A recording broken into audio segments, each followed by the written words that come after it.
Okay, we are live. Welcome everyone to our regular floating between channels Sunday chat. Right next to me, I can never do it right. I've got Rasa next to me, and below her, we've got Terence, the famous Comickkrakk. He's not just comic, he's cosmic.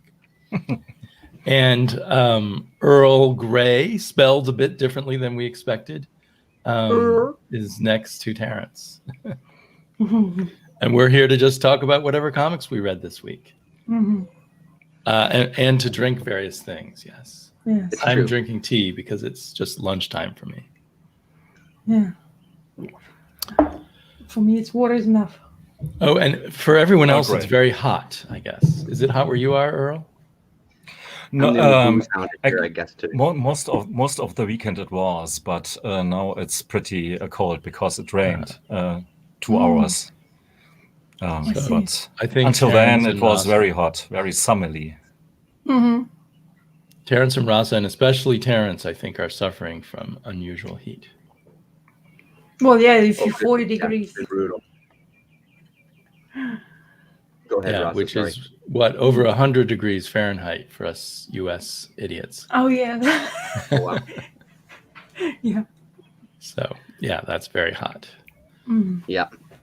Hot. Well, sorry. Thank goodness for cold beers. It's the only thing saving me.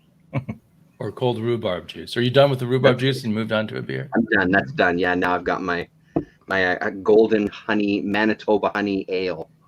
That's what I'm drinking now. Sounds nice. Yeah, it's really nice actually. It's a good one. The bees like to drink it. Okay, well, do you feel cool enough to kick us off? Okay, sure. Oh, I don't know. Why don't we start with the big boy? The big boys. I love the big boys. I got this week.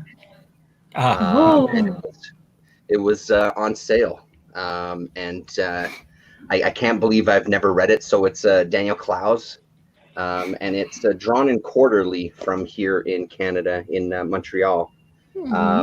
I've always seen it around. I've never given it a shot. I don't know. I don't believe this was ever serialized anywhere else. I think this was created just for this format. It's a hardcover, and it's the story of a guy named Wilson, but it's done through single-page comic strips.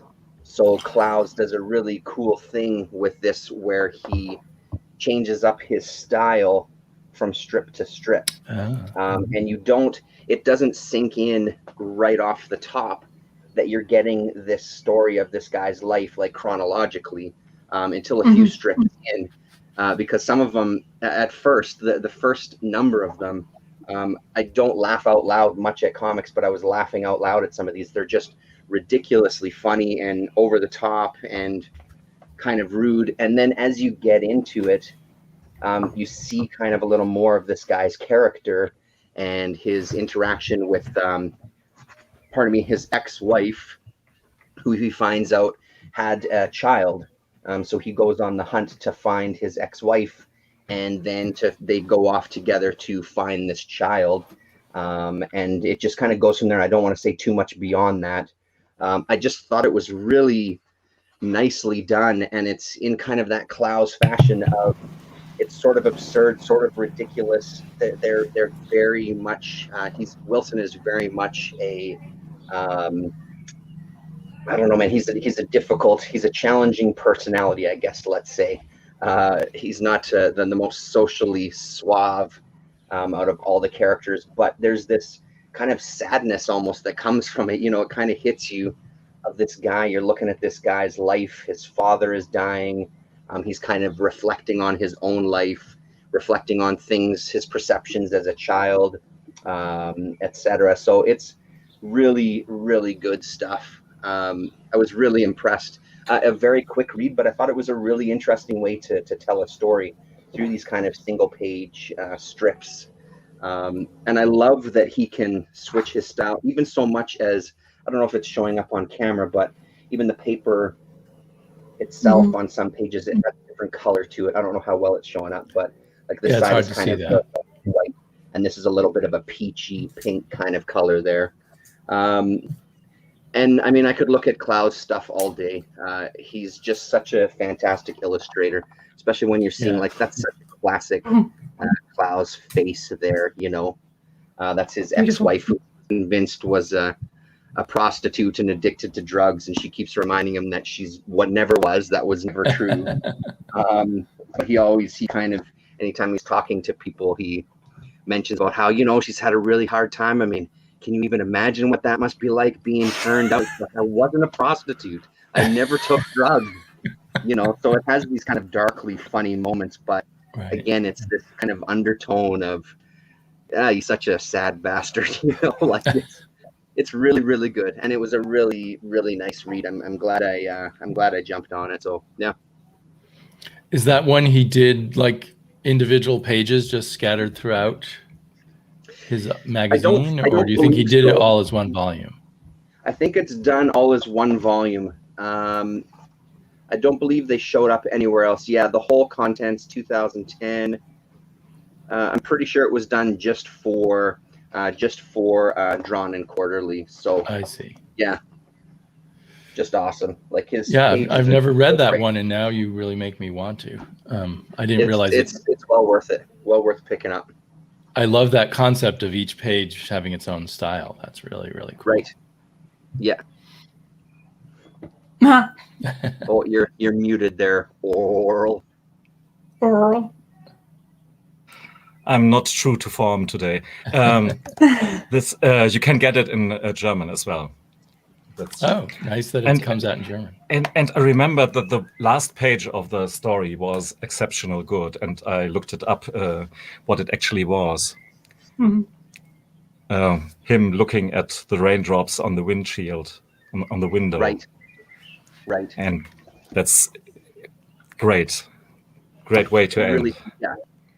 Right. Absolutely. Like just a really gorgeous, you know, and again, it's just this style, like working as a whole piece. It's no spoiler whatsoever showing that last page. It's a really nice way to wrap up the story, right? As he's kind of now older and reflecting, and yeah, really, really, yeah. I mean, Klaus knows what he's doing, man. He's a hell of a creator. He's a hell of a writer. Apparently, you can get it in Turkish edition as well. Turkish? Do you read Turkish? No, I was looking up while Krakk is talking. So when he's talking, I was just looking up an English version hardcover. It's £10 more expensive in German. That is something of a factual thing for you guys. Turkish is cool. Lots of Ös and umlauts. Yeah. I used to study with quite a few Turkish friends of mine, and they were pronouncing names interestingly. Let me say it this way.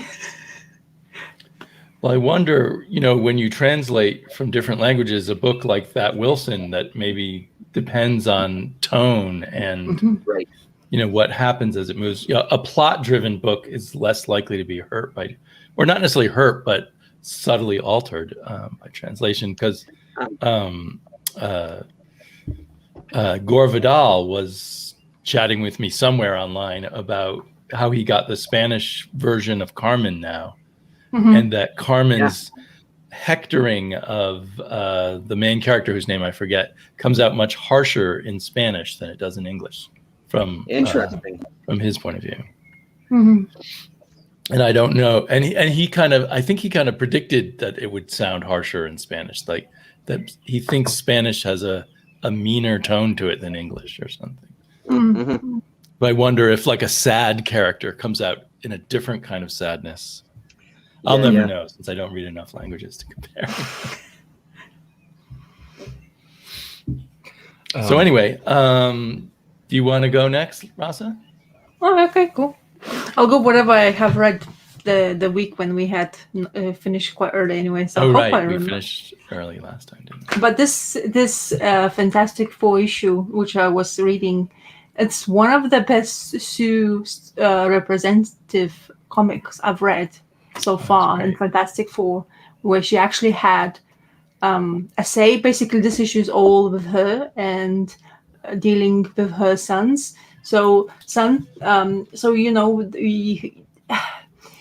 what I like about this one is that she has this interview, and she left her son with a thing, and she's like, just take care of him, and things happens. There's a robot as well where Richards has created for his son because of to understand when his mutation starts evolving, because at the end of the day he's a child of Fantastic Four. So while Sue's having this very conversation, and this journalist who interviews Sue, she's really harsh on her. So it's like, you don't have any, like, you're not really a Fantastic Four member, really. You're just there for a face, kind of beautiful face. And I was like, she's like, oh no, I have many powers. And then she's cheekily showing her powers in here. And the reporter got really even more angry. But Sue has been able to kind of like kick back and just be herself, and not letting this journalist to sway her into saying that she's not really really good person.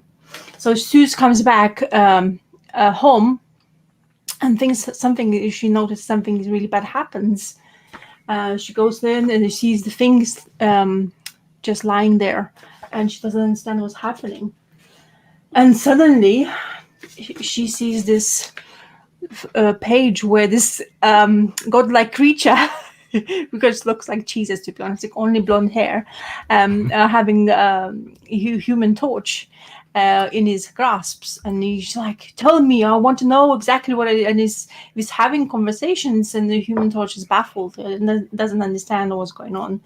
And at first we don't really know who he is, but which is actually quite nice, because of gives you a little bit more surprise. But of course I already knew who he was because of the situational matter, but but in the way of the storytelling I think it was well taught and stuff. So Sue had to basically battle him, because everybody was defeated from Fantastic Four, because he has crazy powers, it seems to be much more than any other Fantastic Four members. So of course I think he's the strongest of Fantastic Four, really, as a family member.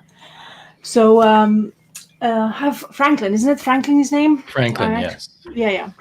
So Sue is like, she has this face in here, and she's like, oh, I know exactly who I am talking to, because it's at the end of the day it's her son, and she just has this motherly vibes. And then she managed to basically, there's lots of things happens. She gets thrown out of the building by her own son. And she's landing, of course, because of her powers. And this journalist who interviewed her actually followed, because everybody's following back the building and whatever happens to Fantastic Four. And then she's basically, because of her super motherly powers kind of thing, she persuades her son to just chill out and explain, because at the end of the day he's been grown, but his mind is still as a 3-year-old, 4-year-old in this time when he was watching.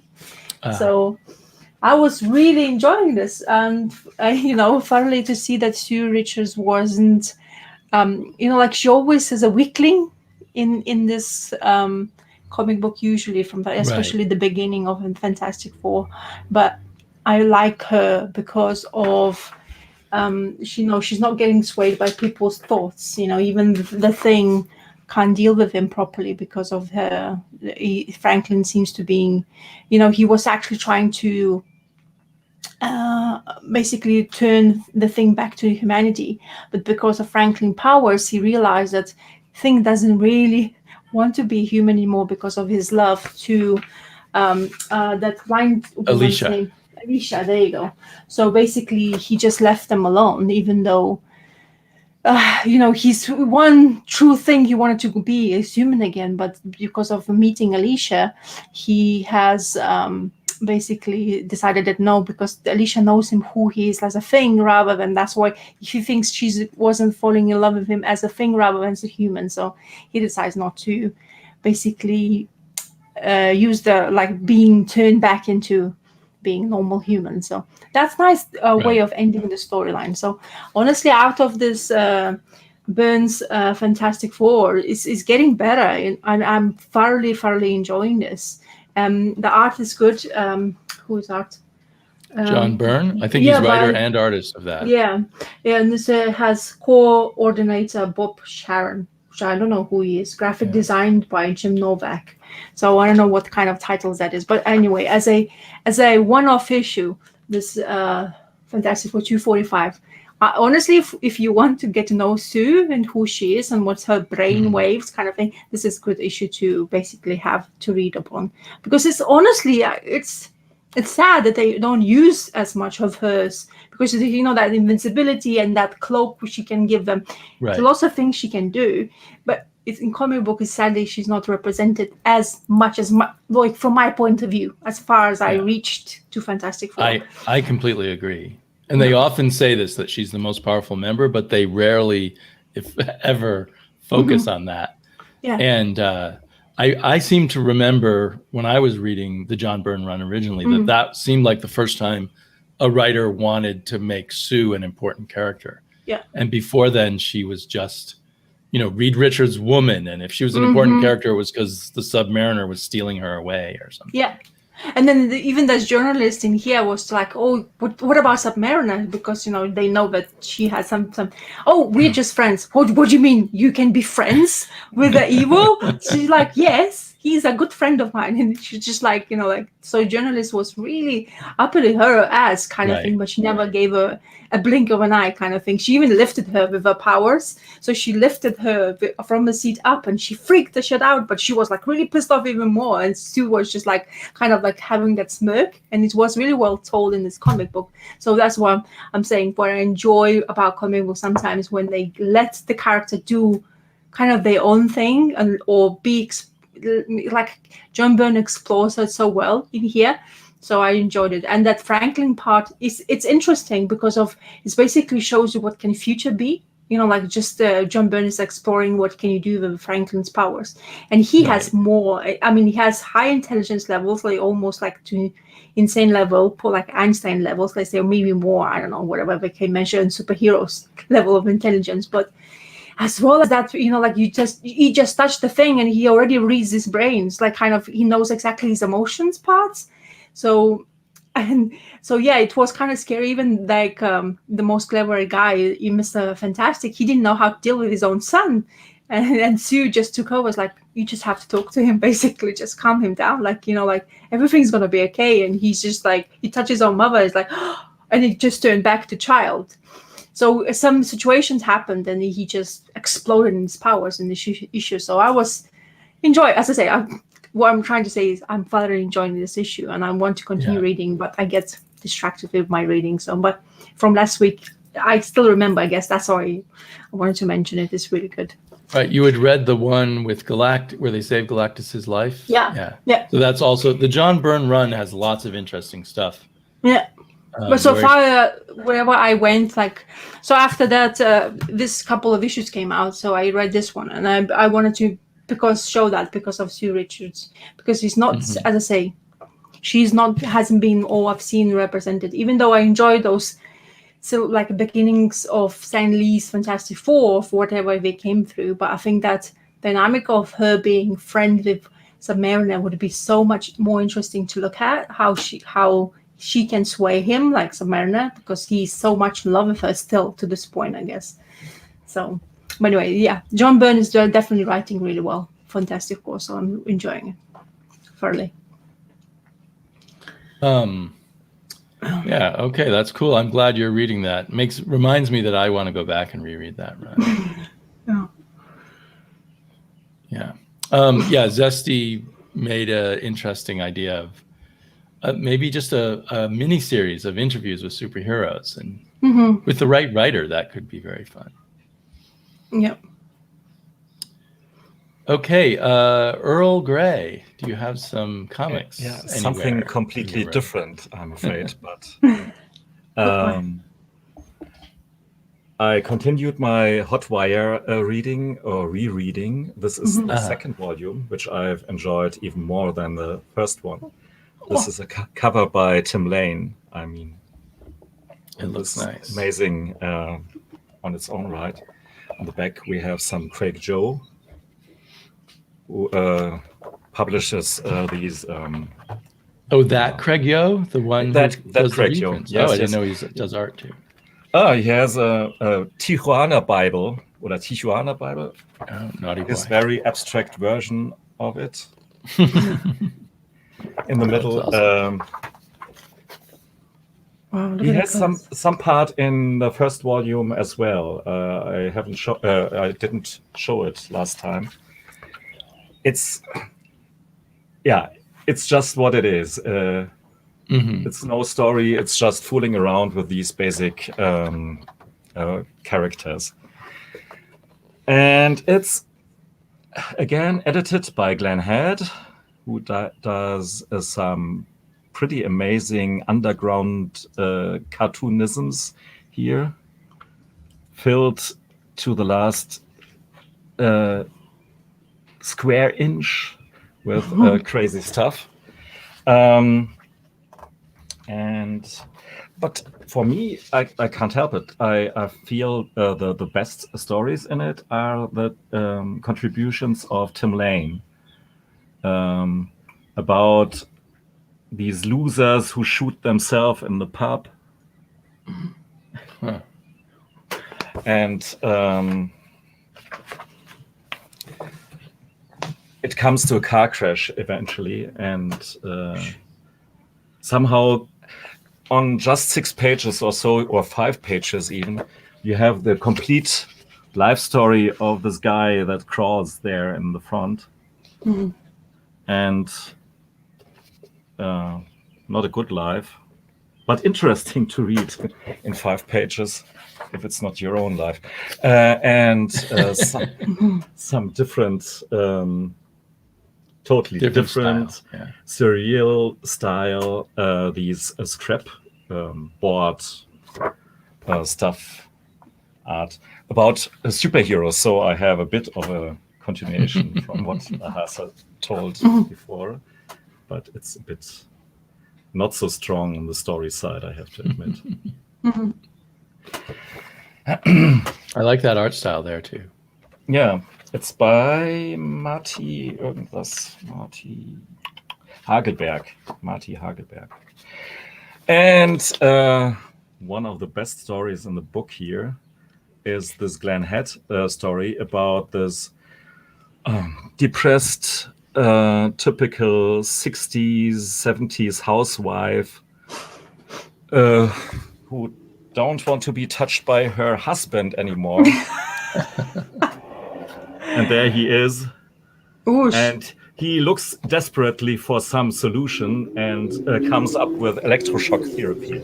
Of course he For does. him or for the wife? That's but she actually is more in favor of one guy, this one here, Mr. Wilhelm Reich. You know him maybe from the psychiatrist. This argon energy guy. Oh, right, that guy. Yeah.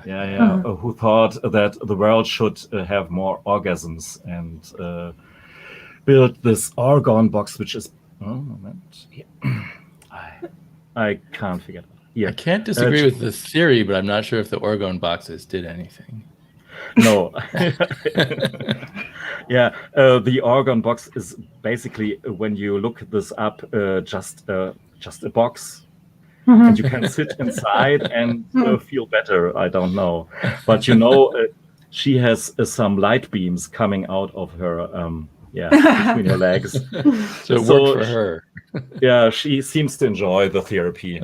But it's not the therapy that her husband chose for her. So, but we get a bit of the history of this Wilhelm Reich guy, who was a crazy guy who believed that aliens are, left a dark energy, bad energy on the earth, and he is able to save humankind.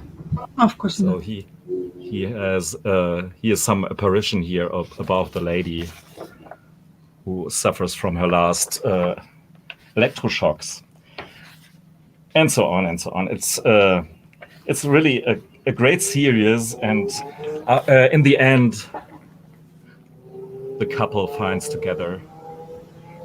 Oh, Everything how is sweet. nice and cozy, but look at the slime that is everywhere there. So it's just a bit strange, everything.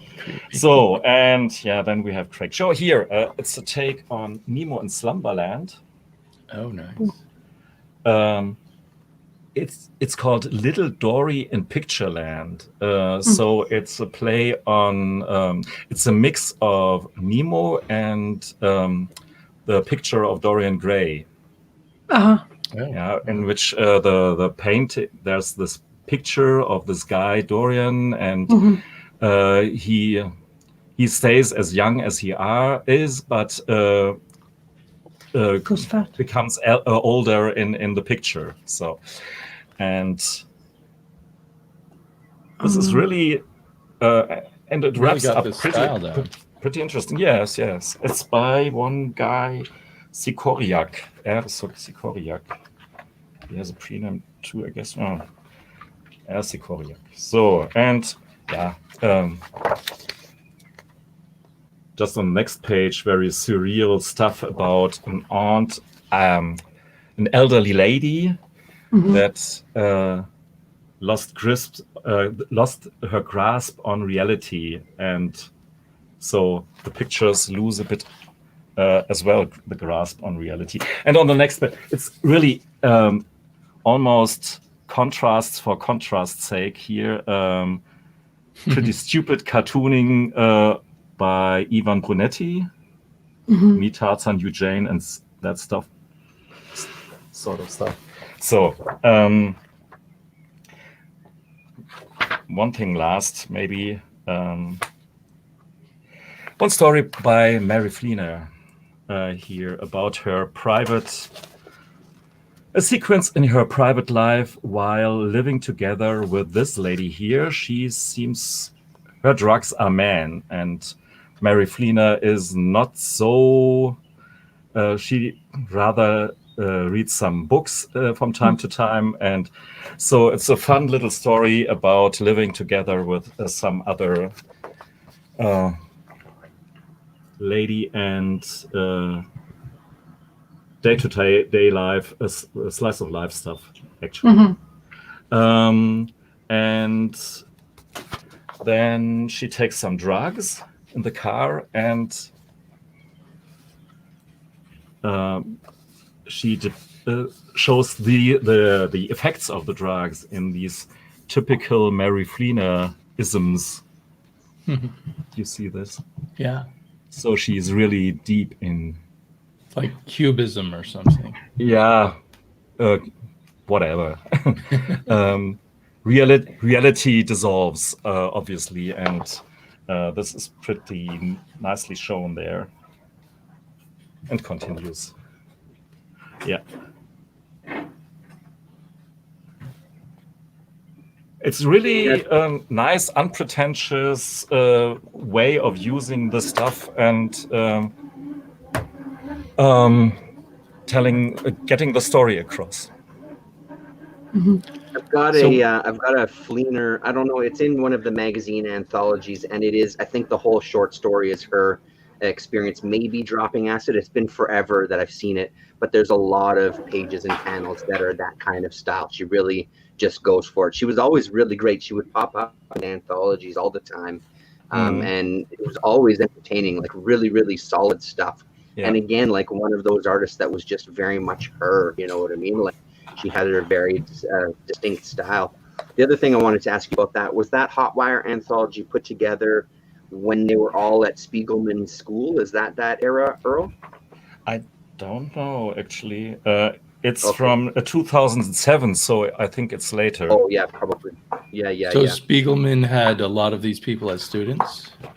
I believe so. I'm trying to remember that Glenn Head interview there, Earl. Didn't he say something about that? I know there was some sort of anthology at that time, but I might be mistaken. I don't know, because that new stuff that I showed before, that was something else that they had done. Maybe that was the one that they were doing while they were kind of at that school. Anyway, Hotwire. I've never read Hotwire. I need to find those. Those are great.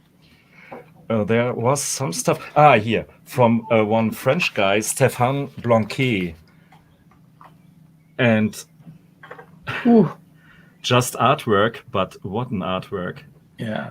And it reminds me that I ordered 3 months ago, or some along the line of that, some magazines or from him, and nothing arrived until now. So maybe he sees this, and I think he watches my channel all the time. yeah. He's a very interesting guy, Stéphane Blanquet. He has some kind of factory, almost Andy Warhol-like, and he is in a wheelchair, and rolling around and having his assistants doing his art for him, and he's surrounded with artwork and huge paintings and stuff like that. So I don't wonder that I'm not surprised that he forgot my package. It's a shame. And his assistants forgot your package. Yeah. Shame on them. You should sack them then. Well, I was very upset last week when I tried to look up Hotwire to buy it online. So I'm not even going to look this week. But maybe I'll stumble across it somewhere someday. I just had a look on eBay, and there's volume 1 and volume 2 up there now for around $40 Canadian each. But the problem is that the shipping for each of them is also $40 Canadian. So that's better prices than I saw. Yeah, really? So $80 total. Huh? $40 is too high. The cover price was $22.99. Yeah, but I was seeing 130 per volume. Whoa! Wow. Well, to keep up, the pretentious art. I rarely read Peter Cooper, if that's how you say his name. I assume so. But let me go full. So I didn't even remember that I'd ever bought this, but after reading that Kafka book by Crumb that I like so much, I noticed this sitting by itself on my shelves, never having been read, and I loved it. Let me see if I can change to my other camera. There we go. So yeah, Peter Cooper, who is very famous, I guess, in the New York comic art scene, probably hangs out smoking cigars with Art Spiegelman or something. He put out at some point this book, which is his own sort of interpretations of a whole bunch of Kafka stories. And a lot of them, I haven't read the introduction yet, actually. I guess I should do that. A lot of them are very short and almost feel like brief kind of poems, almost, of surreal, dreamlike experiences. And I just normally don't like Cooper's art style, the way he does the human body and faces.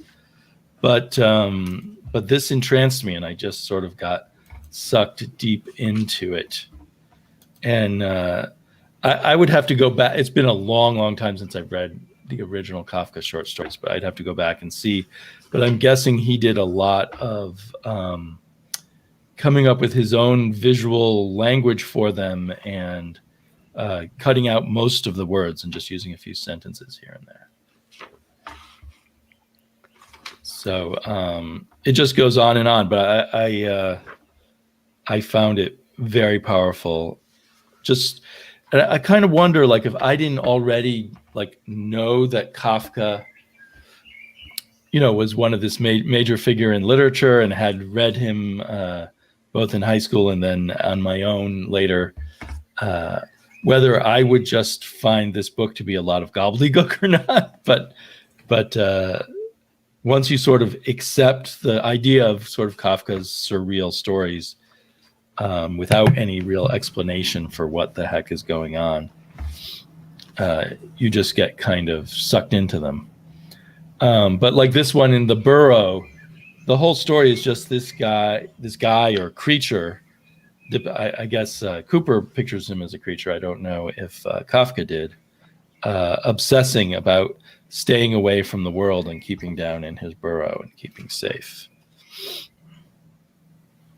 And obviously there weren't TVs or atom bombs back in the time of Kafka.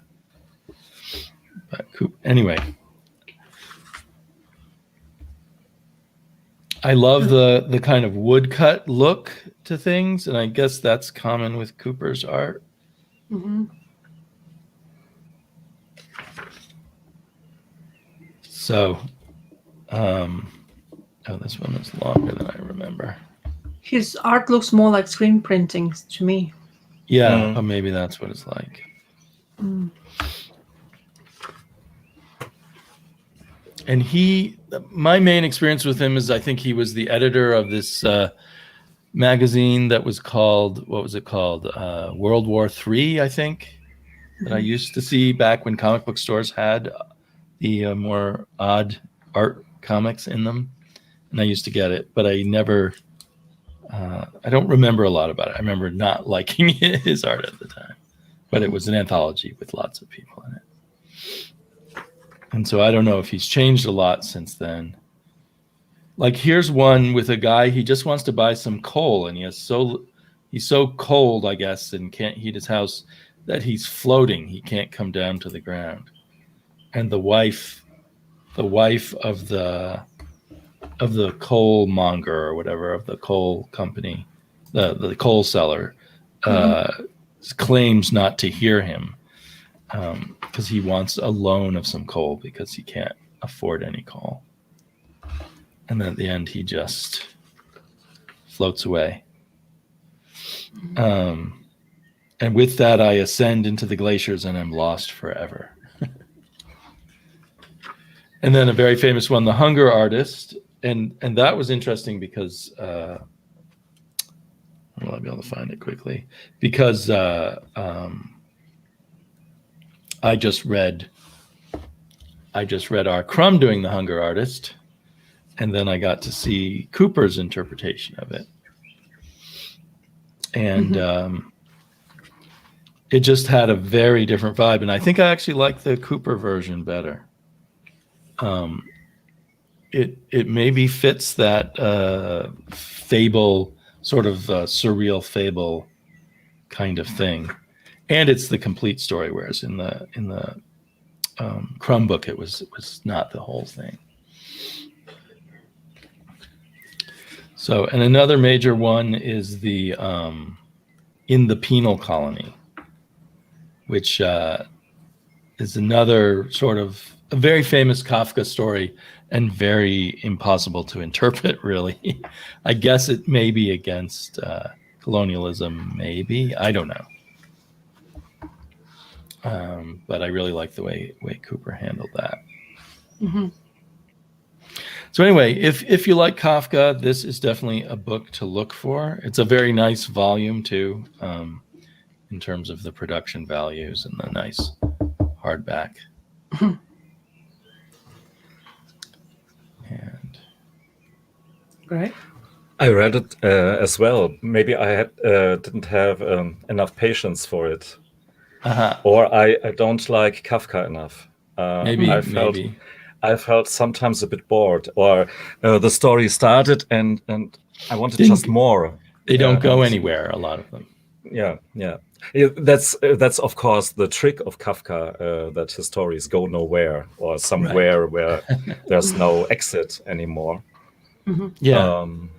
You could view Kafka as kind of just a one-joke writer, right? So maybe it is a matter of being in the right mood, or so I think having read this Kafka book put me in the mood for the Kafka, and frankly, instead of having to read the prose version and maybe read 4 or 5 pages, I can very quickly look at the pictures and for these very short ones and get the gist of it right away. It made me think that this kind of Kafka approach is a very good one for comics, maybe better than in prose in some ways, at least for me. Anyway, I had a great time reading it. Cool. It looks very nicely published, the book, that one. Yeah, it's from Norton, which is a major publisher in America. They might be British too. I don't know. W. Norton. W. Norton. I got to get all the W's in there. www. Okay, Terence, got more on your pile? Yeah. So one I just read, issue number 2 of The Many Deaths of Leila Starr from Boom. Who's by? The first issue of this was fantastic. I enjoyed it. I'm gonna walk that back a tiny bit. I enjoyed it. This one, it really clicked with me, where I'm really now.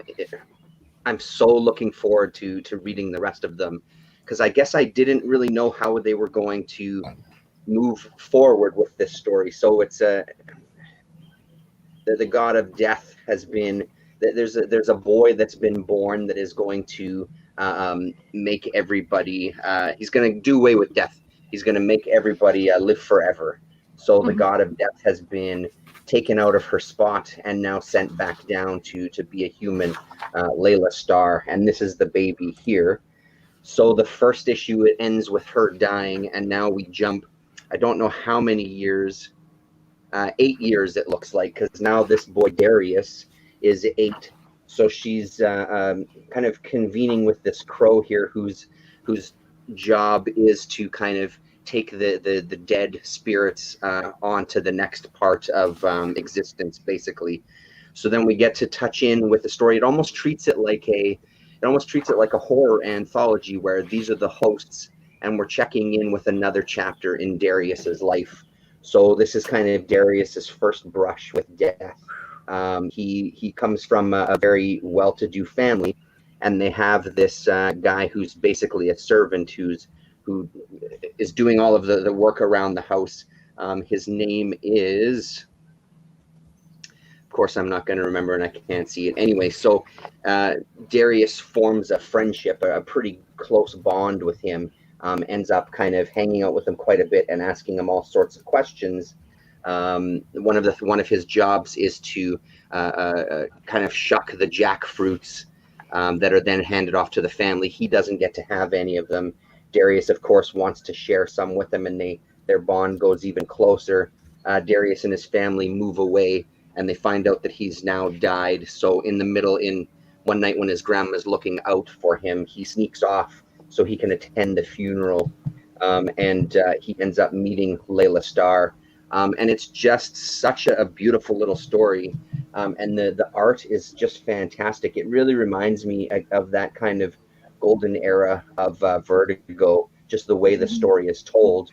But one of the things that's going to, and again, this isn't a spoiler because the book is called The Many Deaths of Leila Starr. So Leila drowns at the end of this story. She ends up dying again. And every issue, the 2 issues so far, the very last page is her kind of coming to, and she's going to be given a new life. And it always tells you, so at the bottom here, 12 years from the day Leila Starr drowned.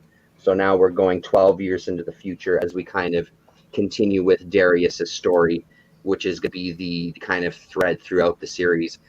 Really, really good. And Ram V is a brand new name for me. I'm reading his Swamp Thing run as well too, which has, what is this, issue 4 that just came out, I believe. Yeah, issue 4 that just came out. So I don't know his stuff at all except for these 2 books. But I'm really, really impressed with this. This is just a gorgeously produced book. The art is really stunning stuff. Who's the artist? When we get into these close-ups and things too, there's a really unique style, and this coloring is beautiful. I should give credit where credit's due there. Ram V. Philippe Andrade, and then color assists Inez. There's a Mike Del Mundo variant, etc. So there's your credits there. Really nice. I think it's going 5 issues, I believe. But I'm now it's now jumped to one of the higher spots on. I actually can't wait until the next one comes out. And it was one that I completely just pulled off the rack at random from one of the local comic shops when the first one came out, just because I was attracted to the art in it. But really, really nice stuff. If you don't know it, that's the first issue there. I think it's gone into like 3 printings now, this first issue, so it should be available, should be pretty readily available out there. So yeah, that was it. Leila Starr. Ram V's kind of the hot the hot writer of this past 12 months, I'd say. Yeah, he's suddenly appearing everywhere. I see he's been doing stuff at DC for a while, and now he's also Marvel's also throwing him on books, and he's got these hot books from various indie publishers. I'm sure he's been doing it for a number of years, but I just started hearing his name everywhere about 12 months ago. Yeah. And I really liked those issues too, but I think I liked issue 1 a little better than issue 2. But issue 2, not that I disliked issue 2, but issue 2 seemed to be more contemplative, like they were just kind of sitting around talking with ravens and things for a lot of the issue. And that's exactly what I loved about it. I love that kind of contemplative, because it really was kind of it feels like each of these are going to be a bit of a meditation on death, right? Like this boy is his first experience with death, and how he processes that's eventually going to lead him to do whatever it is that he's going to do to make everybody live forever, which I have no idea how that's going to unfold, but that's exactly what I loved about it. This kind of meditative, sitting around and talking, and almost like this vignette. I think it's sort of, maybe I should have talked about this one first. I'll talk about it next, but it reminded me of a book like this too, like the Storyteller, which I just absolutely love every single time. It just has that kind of flow to it, where it is it's just a little snippet of a story, like just a little, not quite fairy tale, but more along those lines, you know what I mean? So yeah.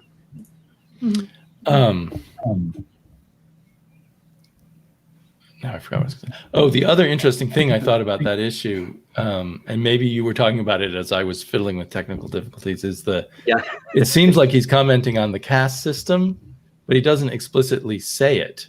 Right. It takes place in India, and the parents don't let him talk with that guy and stuff. So I wonder if there'll be more social commentary about either things in the whole world or in India or elsewhere. Yeah, you're 100% right. They touch on it just so briefly, and it's really just hinted at, as far as, even when it comes to the funeral, the kid wants to go, Darius wants to go, and his parents are like, no, we just don't do things like that. That's for them. It's really this. No, we're here. He's over there. There's this separation. That's just the way that it is. Don't bother. Right. You know what I mean? You can't even share the fruit with him and things like that. That's right. Exactly. Yeah. So I'm intrigued. I almost feels like 5 issues will be too short. It feels like it's just getting going. Yeah. Yeah, we'll see how it unfolds. Rasa? I'll continue my superhero theme. Yay! Because you guys, you're getting so indie, I'm going to give you a different flavor like this time. So I need to introduce people. Well, not introduce, but I'm just showing the superhero things. But this one is a bit different. Yeah, I went into, finally finished this New Mutants run I was reading from Epic Collection I had. And particularly this issue was more interesting to me because of Legion and the character, which was also made TV show upon. And I actually enjoyed the first season immensely with that season. But what I wanted to basically read and see a Legion with Bill Sienkiewicz line on it, because that's what his first appearance is as well. So it starts with this just simple people having conversation, and suddenly they disappear into the mind of Legion, and we have this crazy guy Legion is. Damien, if you can put full screen for me, please. Distracted. What I'll mention. anyway, so it's this Legion, and what's part of his Legion is what I really enjoy is the mind of Legion, where he just can't control his own powers, and he has many personalities in here, and it's kind of like in a way it explains. So I think it's Moira's son, isn't it? I think it is. I always, when I start talking, I'm confusing myself. But anyway, but basically, Xavier comes in to help into Scotland because Legion is in proper disarray because his mum doesn't know how to deal with him anymore, with those multiple personalities.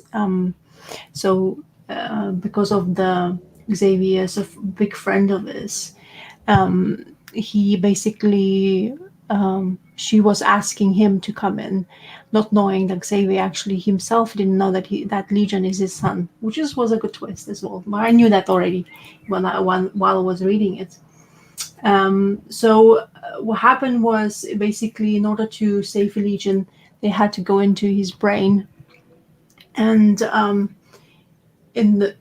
because of trying to understand what's happening in there. So when Xavier jumps into his brain, prior to that, there was a couple of other new mutants has been captured. Well, essences was captured in his own brain, which is kind of like very psychedelic storytelling. So I was a bit confused at the beginning. But I really enjoyed the take on how they try to deal with him and how those multiple personalities has really made the Legion struggle with everything. So this actually story continues in the issue after that, and as I say, it was interesting to see how Xavier was represented in here with those big eyebrows, which it really got distracted me from the panels going on. But even though you would think that Xavier is so strong and able to go into somebody's mind and basically make them at ease, Legion is an exception. I guess an exception because of his powers are much stronger than even Xavier would you say could be. But of course, everything went into kind of thing where they managed to kind of tame him in a way, but not really kind of like solve the solution. So I really enjoyed that. So it's one of the things I wanted, but it's really interesting to look at that, especially when it comes to mutants and Bill Sienkiewicz art. And I think it really does gets to be a bit more elaborate, like not your like typical Marvel style of drawing. So it's really nice to read this New Mutant storyline. Yeah. So yeah, I was just wanted to show you just some of the panels. So really good. And one of the other things with superheroes, which I really like to try to finish. I don't know why I finished, stopped reading, but as I say, my brain is very scattered all over the place. If I see something attractive, I go for it. So and read it. But yeah, I'm glad I took the kind of pause on everything else I was reading and just dabbled in to finish. And I want more now, New Mutants to read. I just don't know how far I will go. I guess the Marvel app does help me to go further that if I want to. But I honestly, when I read in the comic books in paper, it's just I have more kind of digestive. I digest even more of the storyline better when I do digitally. Like always have that kind of like love-hate relationship with the digital comic books. You know what I mean? So, but Bill Sienkiewicz is definitely very entertaining, especially like New Mutants, the way he's introducing to them, the characters, the way they're presenting. Like even the most prettiest girls don't look like kind of like, oh, I am having those like giant breasts, kind of, like that kind of stuff representative. So it's really nice to read that, especially those like obscure characters like New Mutants they are. But it's interesting to see Xavier's part in this as well. And he's like kind of when he went into Legion's brain, basically what happened was he's like find out that he's actually his son. It's like, what the hell is going on? How do I not know that? I read people's brains. I know everybody's emotions. How she was able to keep that secret from me.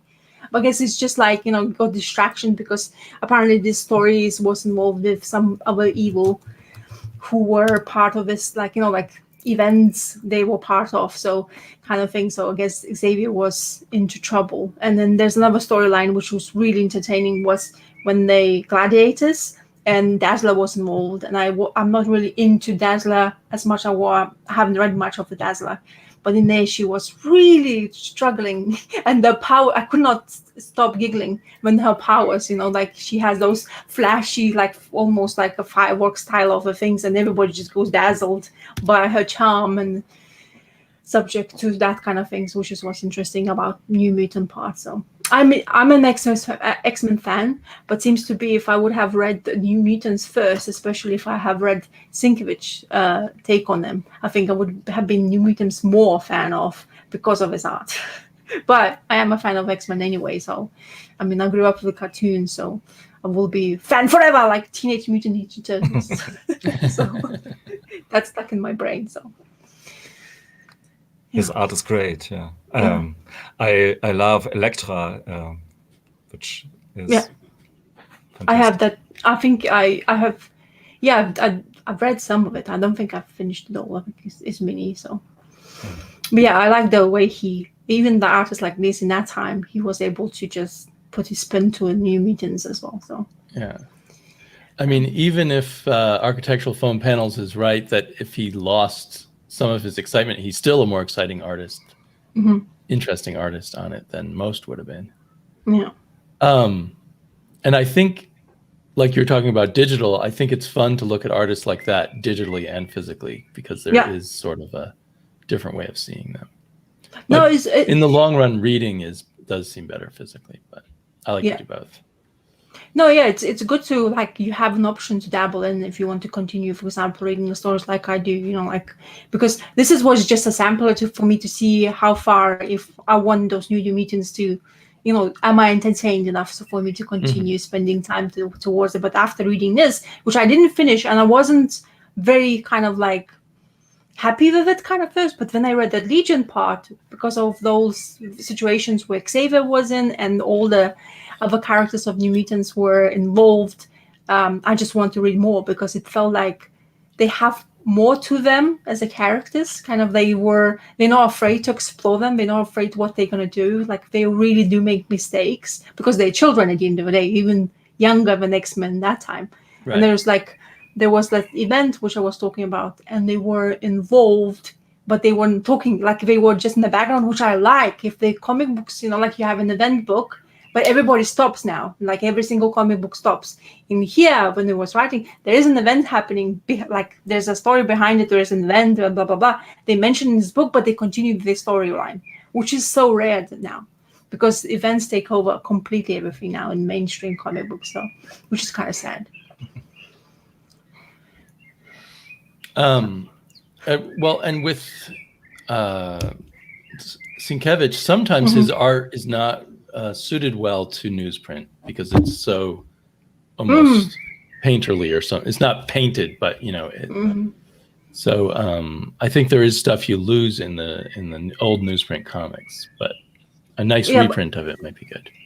Yeah, especially if it's like misprinted, like the colors misprinted, or like like they don't. The ink starts getting blurry. Yeah, it gets distracting sometimes. Well, Mr. Earl, do you have something else? Yeah, a more old-fashioned artist. Sometimes I have these books from Fantagraphics, these EC reprints, where they have the bonus that they reprint the stories in black and white, but in a smaller size. This is the downside of these editions. And sometimes I pick up just randomly one of these books here, and George Evans is one of the least known, I guess, artists that they collected in this format here. He has a thing for aviation, and especially for vintage aviation, old planes. And I mean, it's not my most my favorite subject of all time. But I remember seeing these old planes in some museum where you can climb into these planes, and they're really fascinating that these guys flew with them, and you have a very good impression how fragile these planes actually were with these drawings, with these very fine lines George Evans used. So this is kind of fascinating. He tells these stories of these different aviators, very true to the historic facts, I guess. So there is not so much of a story to it, which is sometimes a bit the problem with these stories. But I really like them, and he has a problem with the with storytelling. I mean, to put enough oomph at the exact time. You see this in stories when it's not about aviation, but about some crime stories. Oh, where this was. Ah. I can't find it. Here. No. Sorry. There was a story in which a man killed his wife, and it's almost like a wimp. Okay, you just see a hand out of the water, and then she's gone. And you really wonder what Wally Wood or someone like this would have done with the story. Here's another story that is pretty interesting, quite crazy. This poor Southerner dreams of driving in a Cadillac. Just one day in his life, he wants to drive in a Cadillac, and his daughter manages that he is able to drive one day in a Cadillac because she kills him. And just because the horse or the car for the dead bodies over there is a Cadillac, so he can drive to his when they put him into the ground in a Cadillac. So yeah, but most of the time it's just these stories here, and so yeah, I informed myself about some war events in the First World War. Mm-hmm. Yeah, but the art really pulled me through these stories. I didn't read every story. When I pick up this book the next time, I will read the other stories as well, I think. You're muted, Sleepy Reader. Mm-hmm. I find it too much to go through a book like that all in one sitting. I would always just read bits and pieces. This is exactly... usually these books are pretty great because they are collect these stories genre-related. So more sci-fi stories in one book, more crime stories in one book, and always by the same artist. With aviation, you have just these certain parts of events that can happen. They fly or they shoot each other and they crash on the ground, and that's it. So this will happen again and again in this book here, and this is a bit of a problem with this book here. Yeah. Okay, back around to me. I want to apologize that I just thrust the word pretentious out there as I picked this up because I created a whole conversation there.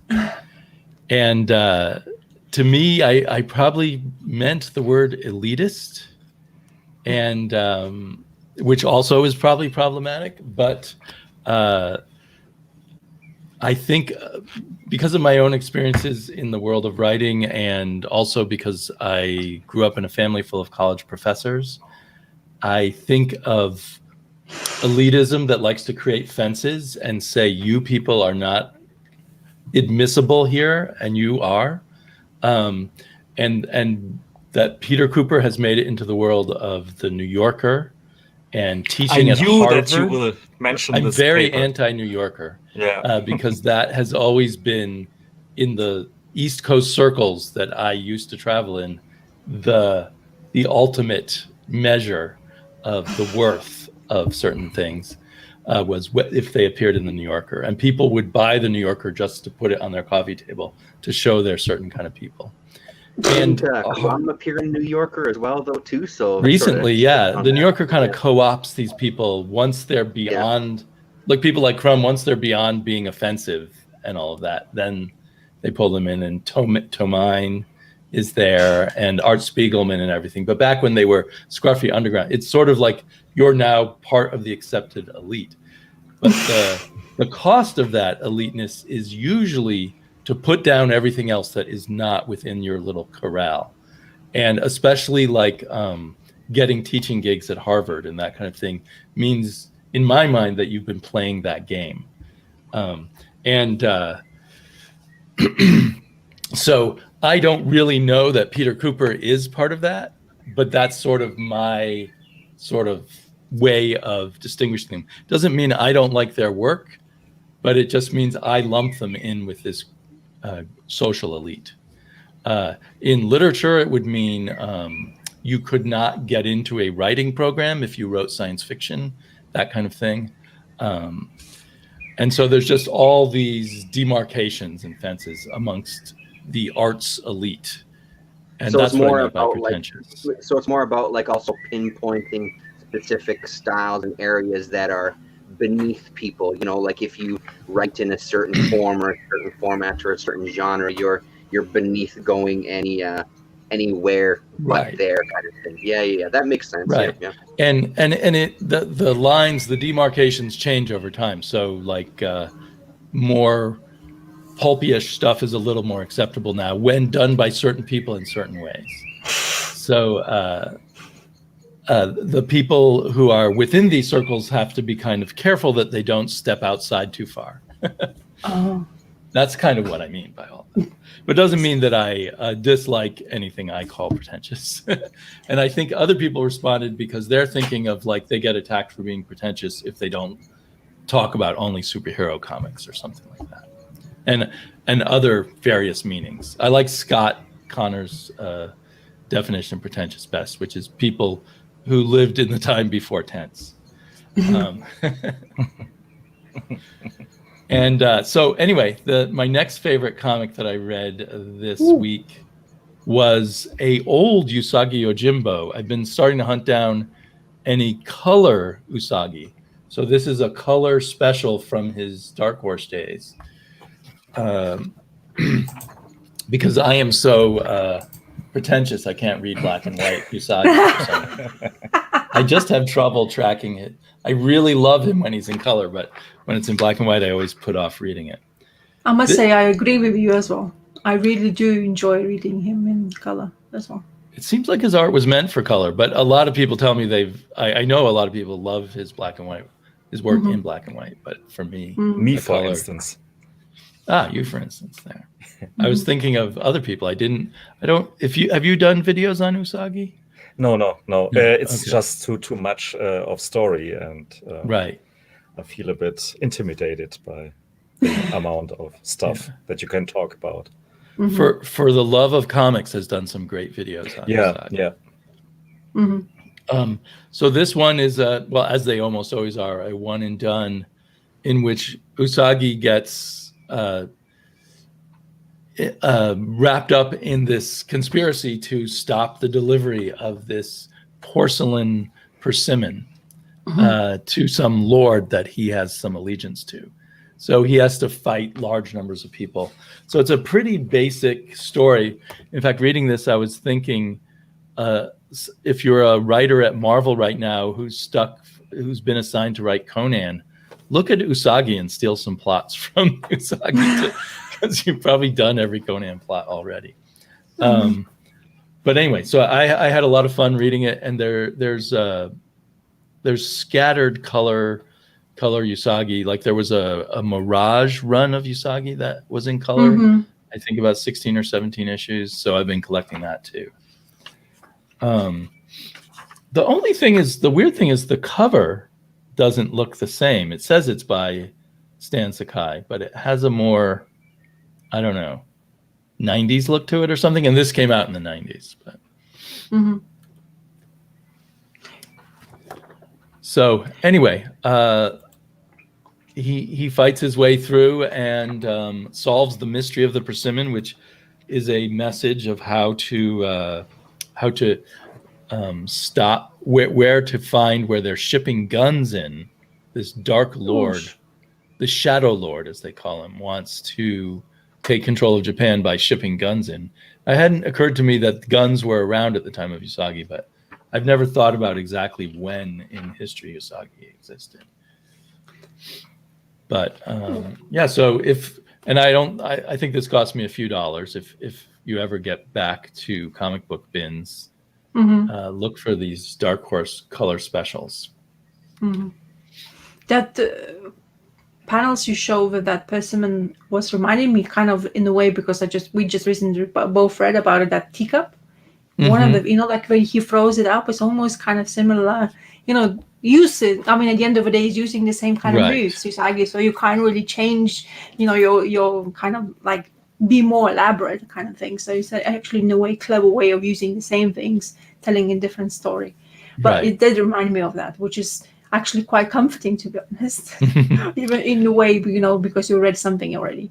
And I like about that Usagi's humor. I don't know how or why, when I'm reading that story about this rabbit, Ronin or whatever, he just so comforting. After you feel good after that somehow. He makes it make you feel good, or in a way, like in children's, you teach children, and you say like when they understand the story, like they feel really good about it because they actually did understand it. It's kind of like it gives you the same kind of feel to it, like, oh, I'm a good girl kind of thing, like in a way, but it's just like some silly, but it's just the way I feel like when I read that Usagi, and I like it.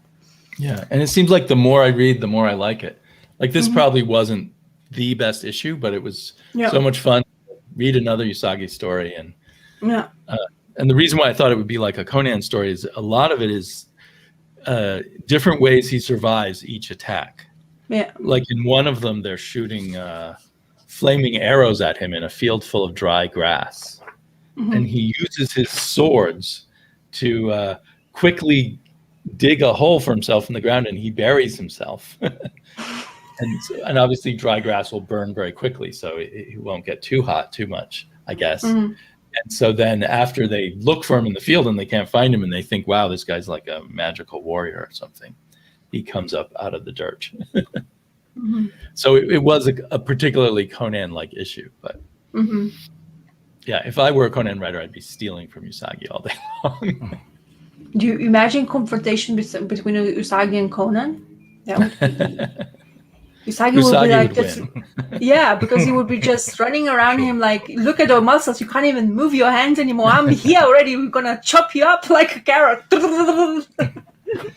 Anyway, my imagination just. As much as I like Conan, I would be on Usagi's side every time. If Red Sonja would come, Usagi will just take her away. It's like, she's fine now. Let's voyage together. I'm better. Okay, so I think we're back around to Terence again. Okay, so next up in our auction. Oh, wait a sec. Different screen. Get your bids in quickly. We'll just go to the other Ram V, the Swamp Thing issue 4. I'm glad I picked this up. I thought that maybe I was the one that was missing some information, but reading little bits and pieces that I have online, this character who is now the Swamp Thing is kind of new to a lot of people. So either that's because a lot of us just have been really out of touch, or this is a new avatar of the Green. So in the last issue, they were trapped in kind of the Green, and our new guy, whose name I'm blanking on, meets Alec Holland, and Alec Holland is kind of taking him just kind of talking to him about being the avatar of the green and what that means, and taking him through this space. And again, I really should do the credits for all these things first. Let's go to the credits page, which is probably at the back here. Past all these ads. No, it's not even there. Hey, anyway, we'll get there. At some point, we'll get there. There's the names on so Ram V, someone Perkins and Spicer is the front cover ones. I love the way, so as he's kind of giving him this history of the green, they do this beautiful page layout here, especially this one, where each of the rings is showing different iterations of the Swamp Thing throughout kind of the comics history. I really thought that was a very, very cool way to kind of illustrate that knowledge being passed on to him. Really great. Like I'm really digging this. It's it feels like he's got his own story that he wants to kind of take this character in a certain way. It's hard for me to get past because the Alan Moore stuff I love so damn much, and one of the things that I love so much about it is this complete kind of getting rid of the humanity side of it. Forget about being human. You are something else now. There's still a little bit of him holding on to his kind of human side here in this story, which it's hard for me not to kind of, not quite cringe, but that side of it I'm not so interested in. So I know that that's Alan Moore spoiling me for some of this stuff, because I'm really not interested in a monster who's trying to figure out his humanity or manhood or anything. You know what I mean? Like it's not a story that I have any interest in. I want to explore this different world. I want to explore this kind of element of being these avatars of certain things. But that said, though, I also don't want a writer just to retread that Alan Moore territory either. So this one, it's working for me now in this issue. 3 and 4 picked up their pace a little bit for me. 1 and 2 were fine, but I found I couldn't get a footing on it too much. And also the other thing that happened is they basically transported to the green. They were in this, on this side, they were in this lab as he was getting like an MRI scan, and they were both transported to this world of the green, I guess, this other worldly area. I won't show you much past that, actually. I'm going to stop showing you pages there. But, and again, some of the visuals I just thought were beautiful. This was another really nice page as well, too, as he's kind of expressing his green energy to this creature that is walking through the space that they're in here. So I'm down with this. I'm going to keep up with this one as well too. And I'm liking these B covers. Thankfully, I think they're the B covers. Thankfully, they're the exact same price as the regular one. Oh, they're not $1 more? Well, actually, now that you say that, I don't know. It was $4.99. I'm just guessing, I guess, that the regular issue was $4.99. I think they're $1 more, or they used to be. Okay. I haven't been buying the Swamp Thing, so I don't know what their DC's pricing's all over the place now. I see. Okay. So it's hard to know. Even if it's $1 more, I'm okay with that. I like this. I have 2 of them now that are these kind of B covers or whatever that really look nice. So I'm digging this book. I'm gonna stick with it for sure, just to see where he goes. And again, since I'm in that kind of Ram V zone with Leila Starr as well too, figure kind of keep that up with this one too. Yeah, not much else to say other than I don't know if anybody else is reading it or if there's any interest in it, but that Halloween one shot really kind of piqued my interest in getting back to Swamp Thing again, because I really liked that one shot quite a bit. That wasn't written by Ram V, I don't believe, but it just kind of reintroduced the idea of, hey, this character is still around, you know, and people are trying some stuff with him. So yeah. So who is this new Swamp Thing?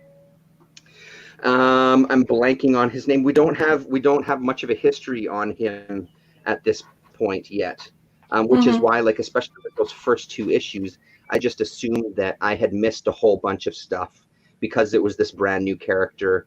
I just thought that there was some progression that I had just been tapped out of for so long. But I'm not remembering his name, and I'm not seeing it at a quick glance. Levi Kamai. Kamei. Mm-hmm. His name. Oh, and then there's the credit there too. There's the proper credits. So this is part 2 of that story.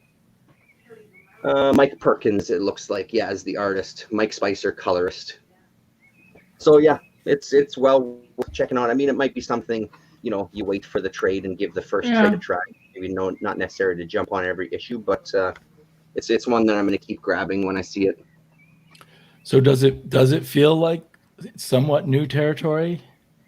Oops. A little bit, and I think the reason it feels somewhat new territory is because it's a brand new avatar. So he's kind of discovering things for himself. There's an acknowledgement of the past, which is why I loved the way they did that. So let's just acknowledge where you've come from. Let's acknowledge all the different phases of the Swamp Thing character throughout DC's history, but also realizing that he's his own person. Because I mean. He doesn't lead him by the hand.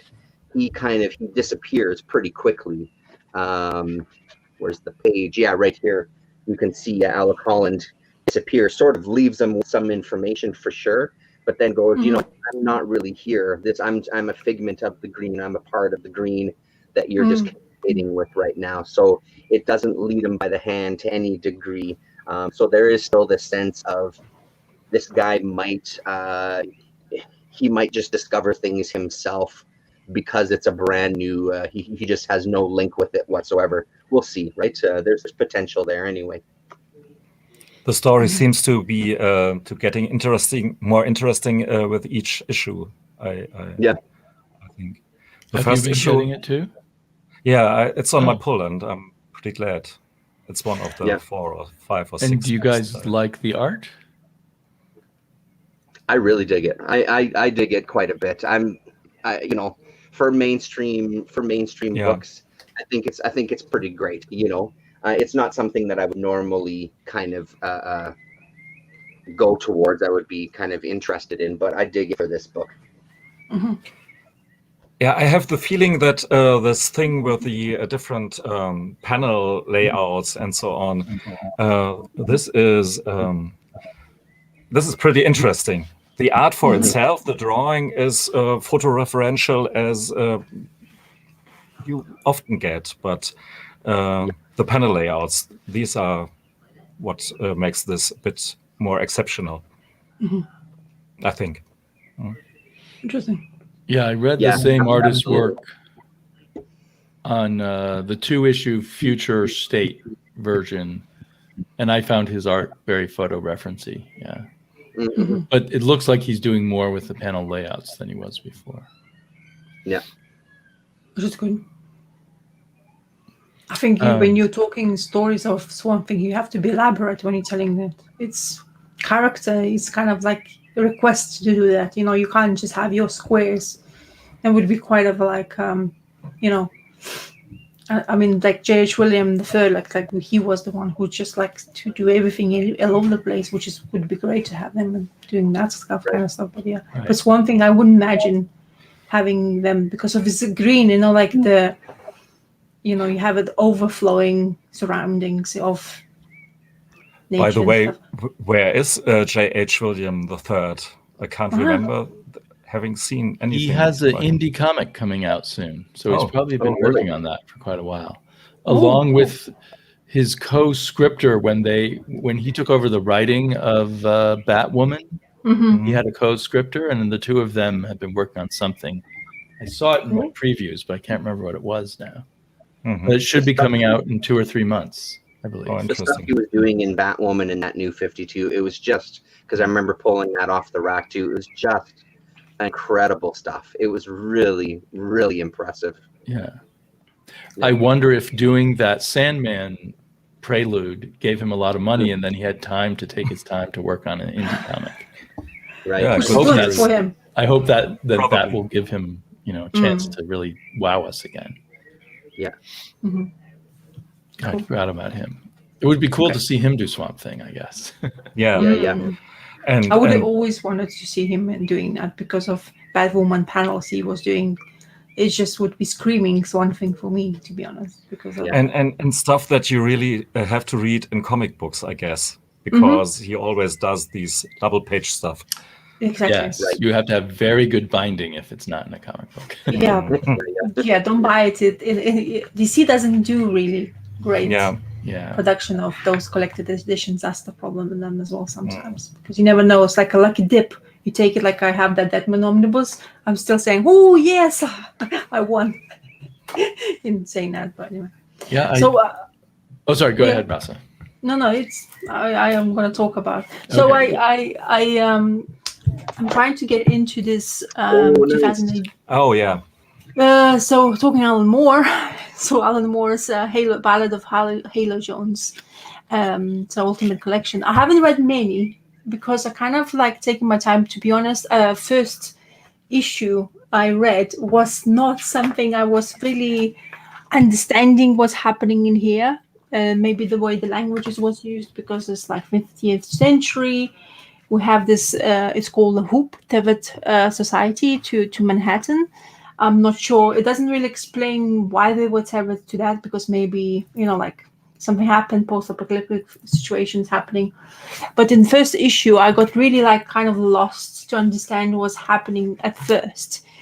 So it's not first issue, but the first storyline. What's really good about this Halo Jones, because it was produced in 2000 AD, so they are like kind of short stories each time, and like you have a little night music, kind of like the story of this one. So, and then the more I read, the more I start to get to know the characters, and so you have Halo Jones, and you have her roommates, friends who live together in this hoop. And where it's the trouble of dealing with everything, and especially it seems to be the worst of it is to go shopping for food. So what it was difficult for me is just the way the languages Alan Moore was using. Like he was maybe trying to be a representative of the era he was trying to write, but then the more he just made you relax to read just normal like sentences, to be honest, I got into more, and I started to like what I see, like those big crowds when they had this story when we went shopping was one of the best ones I've read so far, because they had this elaborate kind of like a plan how to get into the shopping mall, buy everything away, and then just run away. And of course not always happening, because of there's this like gangs and situations where you don't want to be at a certain time and moments. If you do, then you get in really big trouble. So, and I really enjoy this so far.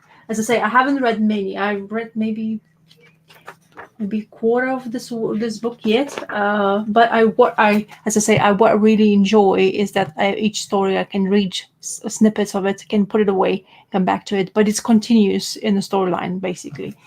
And then get knowing the characters. So Halo Jones is apparently 18-year-old kid who is living in this floating world, and she's basically trying to escape because she has enough. She wants to explore what is been beneath them, I guess, because they're floating. And so far, we haven't reached that point. I haven't reached that point, or haven't read that point where she's actually going to escape. But so far, the story when they were going shopping, there's one of friends, in order to basically go to their destination, they had to go through outside. So they had to go actually outside of this hoop, and then one of her roommates are freaking out because she basically afraid from outside, because she's been basically brought up being indoors. There's the walls, and she loves that. When there's nothing surrounding her, just air, she freaks out. So in order to basically get to the destination where they had to go, she used this bomb where it explodes. It gives you a serenity. Basically, trips you down, and she was like really happy and like almost like to the Zen levels. So anyway, so far, and that's my next story to read. As you can see, I have a bookmark in here. But so far, what I've read, I'm more enjoying it. But the first story really didn't give me much of like to grasp on it, kind of, in a way.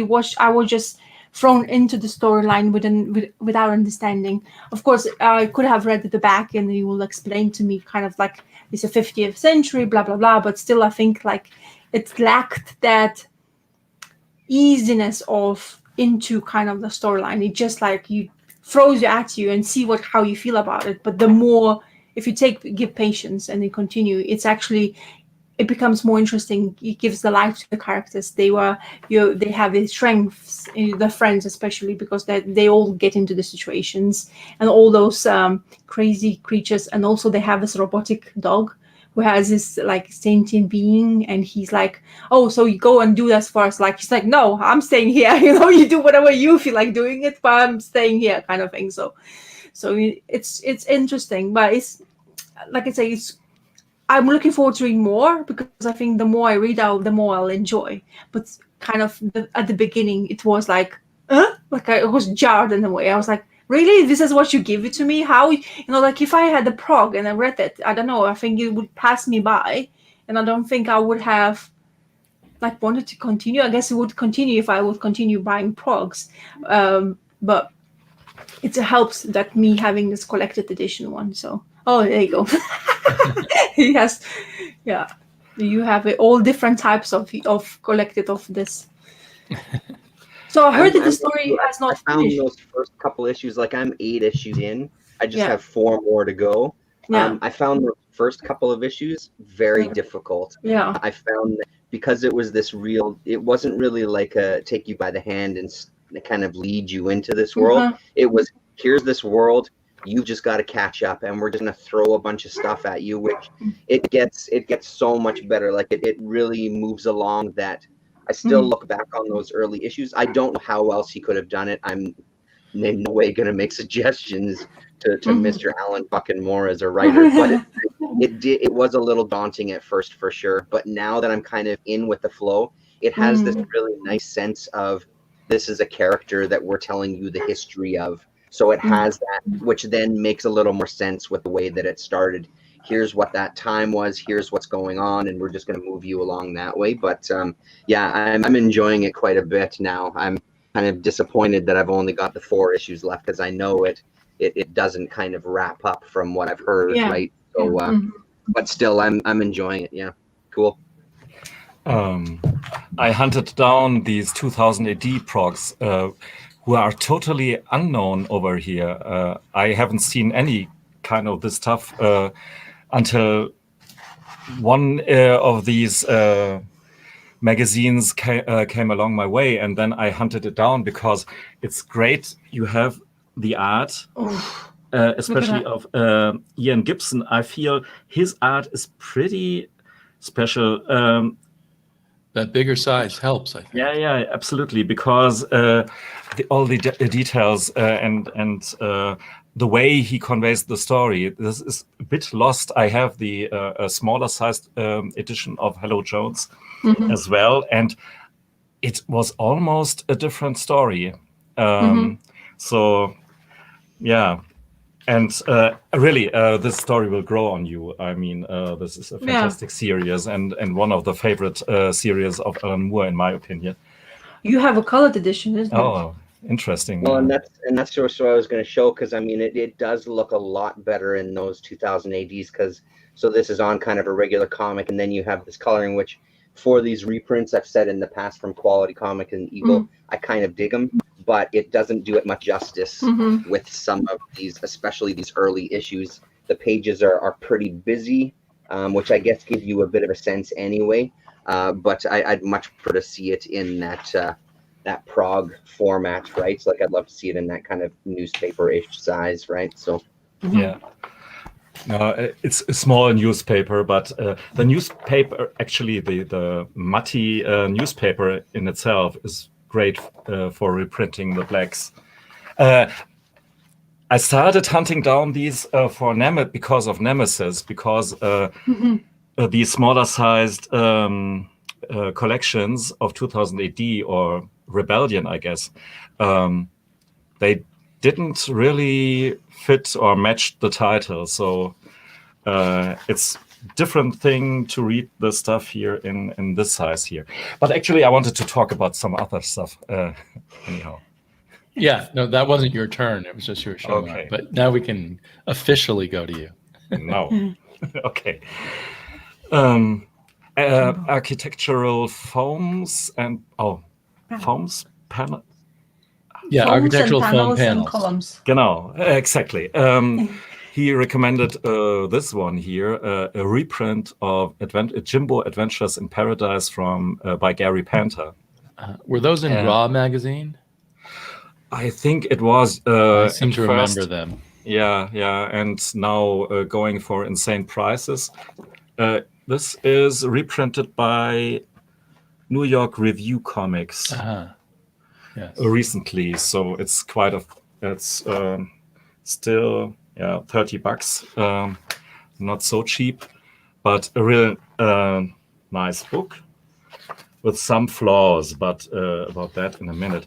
It's about this guy Jimbo, who is some kind of alter ego for Gary Panther himself, and somehow a blend of himself, his brother Dennis the Menace, Magnus the Robot Fighter, or whatever. So it's a bit sci-fi, a bit slice of life, a bit of everything, and everyday punk. This is somehow the subtitle for this Jimbo guy who walks through dull Tokyo, which is a city on Mars, and starts pretty, like a slice of life science fiction story. This guy goes into some fast food shop and orders some hamburger via brainwave transmission, and then this thing becomes wilder and wilder, like Gary Panther. Just when he starts to draw, you see he just has fun to draw, and this is the stuff that I like about his stories or his art, that he just goes wild, and sometimes you can't figure out what actually happens there.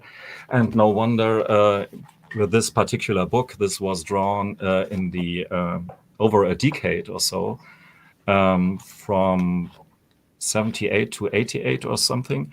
And so the story here is more a collage of things. And when I flip through this page, you see the drastic change of his art style, in which he hunts dragons or stuff like this.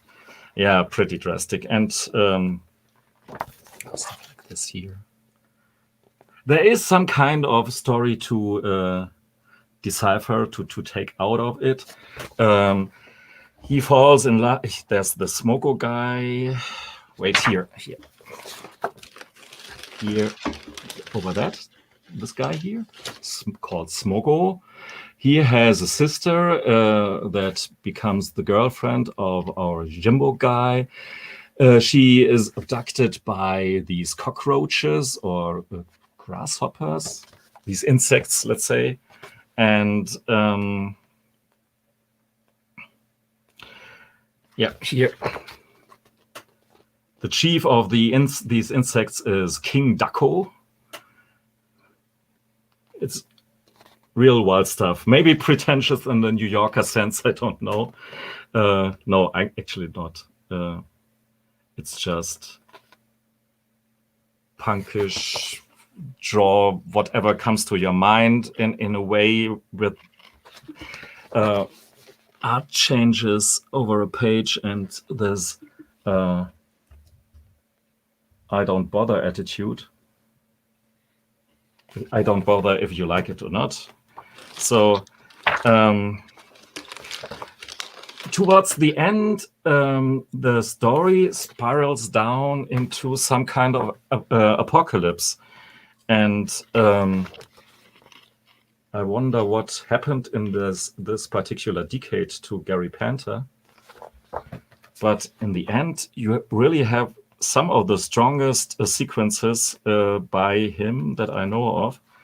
The depiction of the actual Apocalypse. Borrows obviously by of some other artists, but here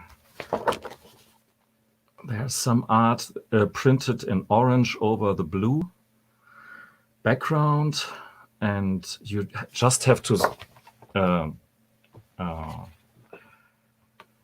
find out for yourself what actually is on the page, and it's pretty depressing. And here we have Jimbo at the end of the story killing the horse, or his horse, that to prevent him from suffering. And if you just take this double page, it has an enormous power, absolutely. And plus the use of blues and these orange blots that are sprinkled all over the page. He seems to have very much his own style that's not a reference to other comic book styles. Yeah, yes and no. He borrows wherever he can borrow. You will see... Because it's very brushworky, like dry brush, like more what you might do in... Oh, well, there's a different style. Yeah, there is totally drawn from comics there. The Flintstones here, halfway drawn. There are now some anarchists or something like this.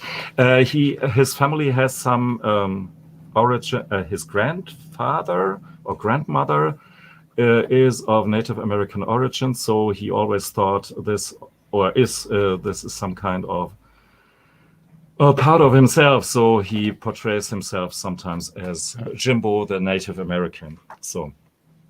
Yeah, if something is typical for him, then this is this ratty line work of him. I guess that's the point I was responding to that didn't seem comic booky. Yeah. So, to this book here,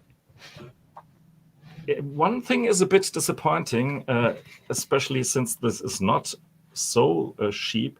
The reproductions are sometimes a bit blurry, and the blacks are more dark grayish. And this here looks a bit like there was not enough ink in the printer. Is it Fantagraphics? No. New York Review. Oh, right, New York Review. New York Review Comics. They really do interesting stuff. Absolutely. I have these Yoshiharu Tsuge comics, or Tadao Tsuge Slum Wolf, these outsider mangas. They published some of this stuff. And one interesting selection here is Father and Son from one guy, E.O. Plauen. Very old school German cartooning. One guy who was chased by the Nazis, even though his comics are really harmless and intelligent, nice silent strips, or almost silent strip. They came with poems beneath them. So, but yeah, Jimbo Adventures in Paradise. I looked him up on Wikipedia, and it mentioned Fantagraphics volumes. That's Jimbo Purgatory and Jimbo's Inferno. Does that incorporate those two? Is that separate? No. These are different stuff. I could show you. And Earl won't hear, but So yeah, that orange one is a new one. I think that one on the far right. I mean, this is a good book to discuss the meaning of pretentiousness or elitism, because it's totally pretentious in a way that it's unpretentious, and it's just for a little circle of people who dig this stuff. And this would be my definition of elitism, and doesn't. wouldn't say that this is the last answer to all the questions that humankind had, but it's just damn fun stuff. So It also says he was the set designer of Pee-wee's Playhouse. That surprises me. That really surprises me. Yeah, man. And he gave it that incredible look. That show is just incredible to watch, and it's due to it is great set design, but I wouldn't have associated it with those Jimbo comics in my Yeah, he is all over the place. He did a split book with Charles Burns. Just a second. He has so much to say. Both he and Charles Burns, I feel like I first saw in Raw magazine, which is still a thorn in my side that I had all those Raw magazines and then let them go. Oh man, that's killer. Just go ahead. I look it up. Maybe I'll find it later. Mm-hmm. We were just talking about Raw magazine, and Damien dropped the bomb that he used to have them and let them go. I had all the early issues, all the giant size ones. I even stupidly, there was one issue that came with trading cards and gum. And I got into the spirit of it and I chewed on the gum. It was horrible. It was like that trading card gum, but it must have been 20 years old already. Whoosh. But it's interesting how the stuff that is punky can come around eventually and become elitist accidentally almost. But anyway, but doesn't that come with intention? I would think, but it's 3 times in the past couple of days that this crash pad, AFPC is talking about it in the comments as well too. When you showed it in the back, it's come onto my radar. And it really feels like it's one that I need to hunt down. I need to crash pad. Is that just to give you a bit more of an incentive? This book here, or the feeling what it's about. There's this comic book inside here. Oh, clever printing is called. Yeah, very clever. And but maybe you know about it already. So this is just this comic book, and the rest of the stuff here is some kind of artist edition of the same comic book in oversize. Jeez. So, yeah. I wish there would be more comic books like that. Yeah. Such a great idea. Yeah. Great idea, absolutely. Yeah. So, yeah. Fantagraphics, I mean. Yeah, that's the thing. This is maybe the second best behind after the S. Clay Wilson trilogy of biographies. I mean, a publisher who does a 3-parter in biographies of S. Clay Wilson. Enough said, I guess. Right. yeah, that's right. Yeah. How many was there of Spain Rodriguez? Wasn't there 3 that they did of him too? Maybe. Yeah. I don't have these, but no, neither do I. Yeah.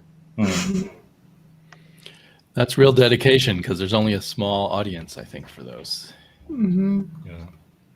You don't make big bucks with this stuff. Yeah, I can't put Fantagraphics down for all the incredible stuff they put out. Not speaking of obscure audiences, I read Nice House by the Lake, which is the brand new horror comic by James Tynion, who is very hot now. You already get it. Also got it, Terence. Different cover. You like those naked covers? I do. Not. It's this one reminded me of Sienkiewicz. It's not. Oh, you're but right. It Yeah. really reminded me of him. But yeah. Let Sorry, me take carry a on. closer look. Oh, here you go. Oh. Sorry. Yeah, there you go. Yeah, it's very Sienkiewicz-like. Yeah. Someone's been smoking a lot of something there. Right. So I always go for I like to have a trade dress for some reason. So I always go for these A covers. But it wasn't what I expected. I expected kind of the classic people come to the rich guy's house and get killed off one by one. I don't know why I assumed that. But I don't know what to say without giving away too much. But I will say that it has a, not in a pretentious way, but it has a kind of literary feel, a certain kind of novelistic feel about, there's a lot of novels about people's lives after college, the old gang and what they do, what they're up to, and how their lives go off in different directions. And then, so all these people who are kind of interconnected are brought back to this, brought for a party at this Frank Lloyd Wright-esque house on a lake out in the wilds of Wisconsin. And so they're all connected by this one friend who has given each of them a title and a symbol. So one is the reporter, one is the acupuncturist, and you can see there they each get a symbol, and I guess that symbol is on their bedroom. And the art is wonderful. I think it's a little bit illustrative, like old-fashioned illustration art, but it kind of goes with the Frank Lloyd Wright house and everything. And so I really, really like the art and the pacing of the story and everything. And then there's a huge kind of reveal in the last few pages of what's really going on. So I guess I won't give that away. But if we talk about future issues of this comic, we'll have to give it away, which I guess is the problem of going issue by issue for the trade readers. So I can't see for sure what he's going to do with it, but I'm intrigued by all the mysteries he's created and all the characters he's playing with. It's also interesting to note that most of these characters went to Sarah Lawrence College, which is the college that James Tynion went, where Scott Snyder taught him creative writing and got him a job at DC Comics. So it's always intriguing to me when you know a little bit of the writer's biography and they use some of it in the story. Not that it really matters or makes the story better or worse. I once dated a girl who went to Sarah Lawrence, and it's an extremely artistic school. She was a dance major. And I always remember going to visit one of her dance performances where they threw potatoes all over the stage while they danced. I don't know why. Very avant-garde or modern. And it's a very small school. So kind of place where everyone probably knows everyone. Like I think they had 800 students or something. For a college, that's very small. So is this a black label? Another black label part of it? Yeah, and I checked. It's copyright by the creators. I always look at that for some reason. Okay. So does Tynion IV have a flavor of Snyder into him because of the teaching Snyder has? No, he has his own voice now, which I think is very much... he's more character-oriented than Snyder and less... I was going to use the word pretentious. Snyder likes to make it clear that he's got a grand scheme to what he's doing. And Tynion is a little more low-key, I would say. And I think he's a very good character writer, and he loves horror in general. So all of his stuff has a horror tinge to it. It seems to be that symbolism is quite popular in comic books since Hickman has introduced quite a few of them in every comic books. Now it seems to be everybody wants to hint into, oh, look, this is a sign, maybe I'll use that. But I seem to be noticed that Hickman does use those as a plot points. Not many of the other artists who try to do that has actually used them properly. So, I mean, I know it's popular and it gets into, especially in genre of horror, it's kind of interesting to put that kind of stuff into, especially of the subject of what brain sees and what you want to tell. That's interesting. But I think Hickman is really clever when he's using that, especially when he did those Black Monday murders. He used quite a few things in there. And it's just so pity that it hasn't finished it yet, that storyline, which is definitely was one of the fantastic stuff starting to, especially which, the families he's tried to talk about and stuff like that. So. Mm-hmm. Well, yeah, this is very different from Hickman. I'd say it's the other end of the spectrum. Mm-hmm. No, I'm just saying that it's very similar because it's kind of popular now to see quite a few comic books having that, since the Hickman introduced that too. Yeah. So I guess maybe what I'm really take out from his background going to this college is you're getting a peek at a certain group of people who went to not like Harvard elite, but another kind of elite kind of college, and probably their lives center around New York City, which it seems to be with a lot of these and stuff. And I find that interesting because I've at least intersected lives like that before, although all much older now than these people. So how much is the first issue of DC Black Label? Well, mine is $3.99. Uh-huh. Terence, is yours $4.99? It sure is, yeah. So there you go. That proves that theory there. Terence pays the dollar tax for having no trade dress, plus and also I think you get Canadian, cardboard. Canadian currency exchange. Oh, and then you pay the Canadian currency tax. Yeah. Terence has been selling, so he's like, yeah. Me all the comments. Did you enjoy this one, Terence? I really liked it actually, and I think that you nailed it with. I didn't know what was going on. Honestly, it just showed up all over social media as kind of everybody seemed to be talking about the book, and I looked very, very, very a small smidgen into it, and then I didn't look any longer, and I saw it, so I grabbed it, and I sat down and read it almost immediately. I enjoyed it.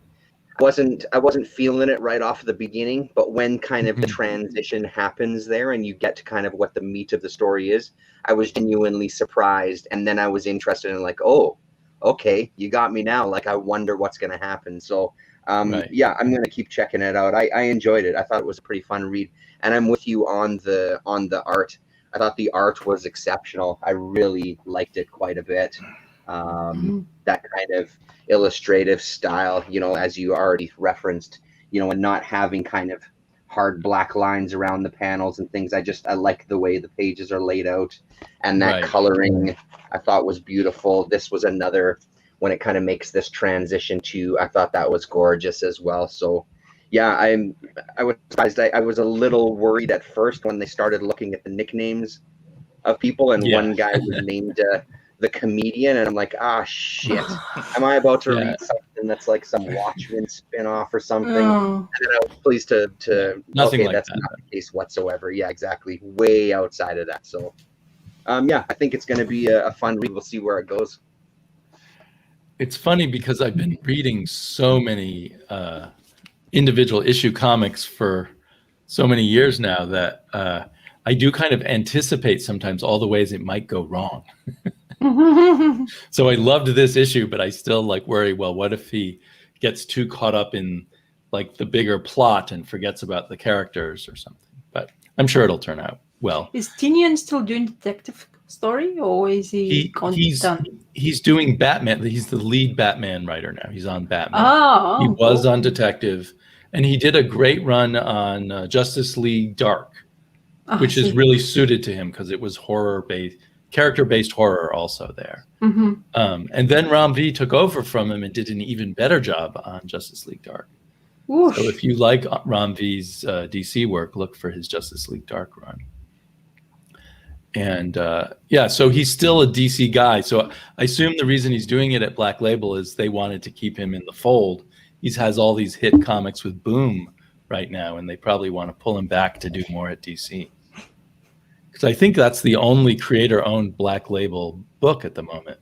I think all the others are, like a more adult version of some property or something. So he's elitist writer for DC Comics. He's their elitist writer, yes. He's very pretentious.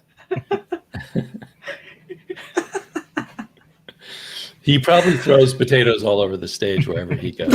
It's like, you are artists, or writers, you just trip on those potatoes. I'll be the one that no, I have the money. So Terence, is your turn next, isn't it? Oh yeah, it's Terence's turn next. Yes. So I was gonna go with this more kind of family friendly, but instead, hey, let's go with this. Ooh, so family friendly. Yeah. Yeah, I won't. I'll be careful on what I show.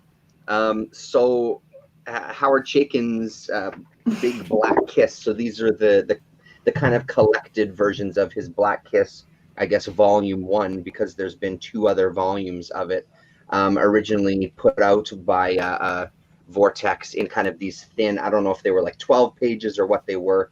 So then these Big Black Kiss, they just collect them all into 3 thicker, kind of almost, I guess, double-sized comics. And holy hell, this was a hell of a read. I personally don't mind what you're showing, what you show. Okay, yeah, but you. I'll be careful, because this is an X-rated comic, so it's there's no ifs, ands, or buts about it. And as maybe Robert Crumb would say, any comic that gives me a hard on is a good comic. So this is a good comic, but it's dirty. It's dirty as hell. And I guess when he wrote it, he was going for. He was not trying to do anything other than do a very pornographic, over-the-top, raunchy, offensive book. That was 100% what he was going for, in kind of like this film noirish style. That's basically, I don't know what I should say and what I shouldn't say.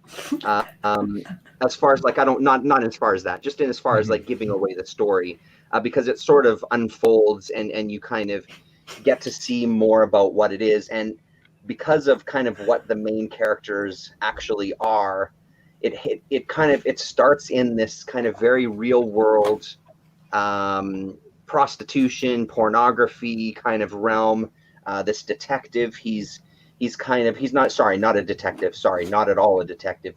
It puts in mind of kind of a detective story where he's now, one of our main characters is on the hunt, helping these women to find this film they're being held for ransom because of this film reel. So now he's kind of been sucked into this world. Sorry, hello? Sorry, I thought someone was banging on the door there.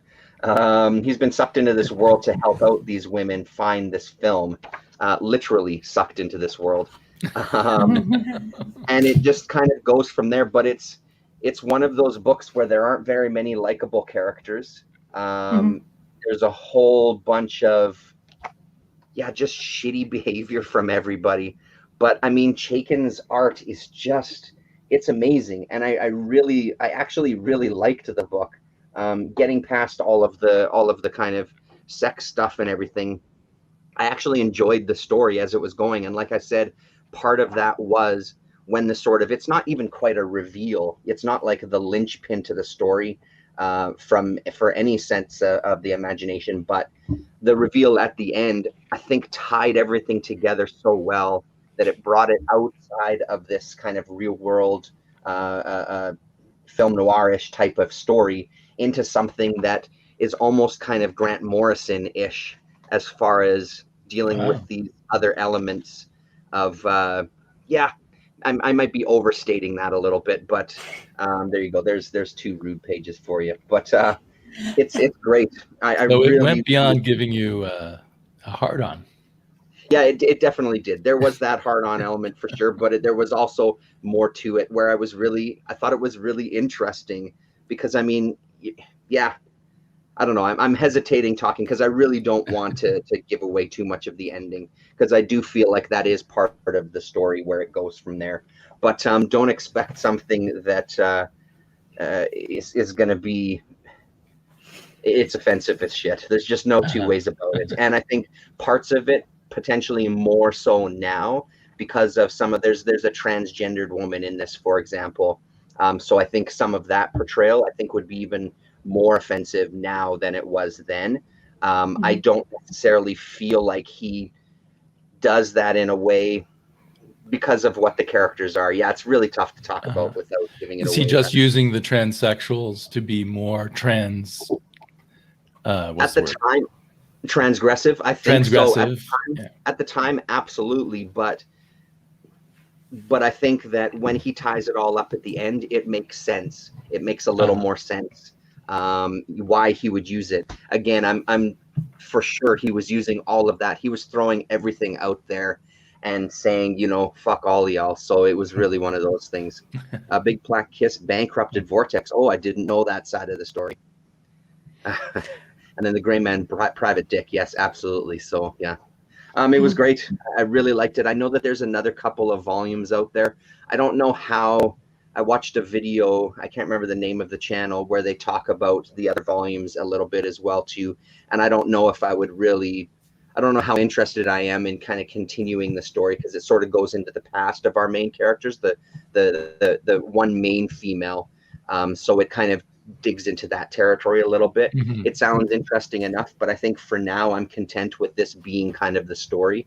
I'm not rushing out to get the other volumes, because it feels like it potentially could just be more of the same, kind of retreading that territory a little bit, and I'm not sure how I feel about that. So, but who knows, maybe if I see it for in a cheap bin at some point, I'll grab them, because I think maybe it was Image that put out one of the other volumes. I don't know if it was volume 2 or I think it came out more recently. Yeah. It didn't get as much attention maybe as they were hoping it would. Right.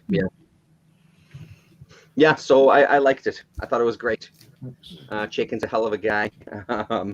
He's definitely, you know, he's one of those guys that we've spoken about many times in the past. Love him or hate him, and I understand why people aren't fans of his. I totally get it. It just turns out that more often than not so far, I'm kind of in the camp of being a fan, because this was really great. So was this work done while he was still working for Marvel, or got jobs for Marvel, or is this what stopped him getting the jobs from mainstream? That's a very good question that I don't think neither really know the answer for. I'm trying to look for a year. 1989 is when this came out, Big Black Kiss.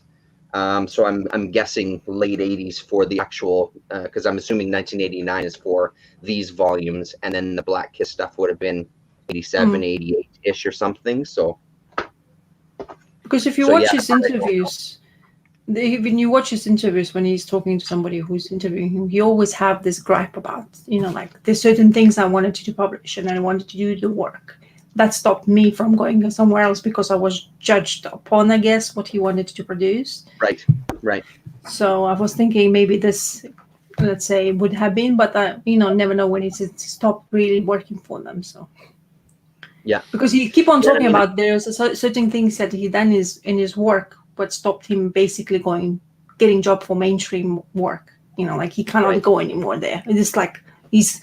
Like the bridge is completely shattered. No, there's no way you're gonna rebuild that anymore. So well, and the thing is, with a guy like Chaikin, I don't fully understand why he would ever, to be honest, again, admitting that I only know a very small section of his work, I personally don't see why he would ever be interested even in working for the big two or the bigger companies, because he has stuff that he wants to say. Yes, for sure, the money, but Chaikin doesn't seem like the kind of guy that's too worried about money. You know what I mean? Like he feels like he's more of I have a story to tell and I want to tell the story and I don't want anybody stopping me. You know, money, of course, everybody wants money 100%, but it feels like he's more driven by the story elements of it as opposed to having to kind of hog tie his stories in any sort of way, or somebody tell him what he can or cannot put in things, right? And also absolutely loves pushing the boundary as well too, of he's trying to be a little bit offensive, you know. But yeah, and Chaikin gets canceled. Yeah, of course he's canceled, because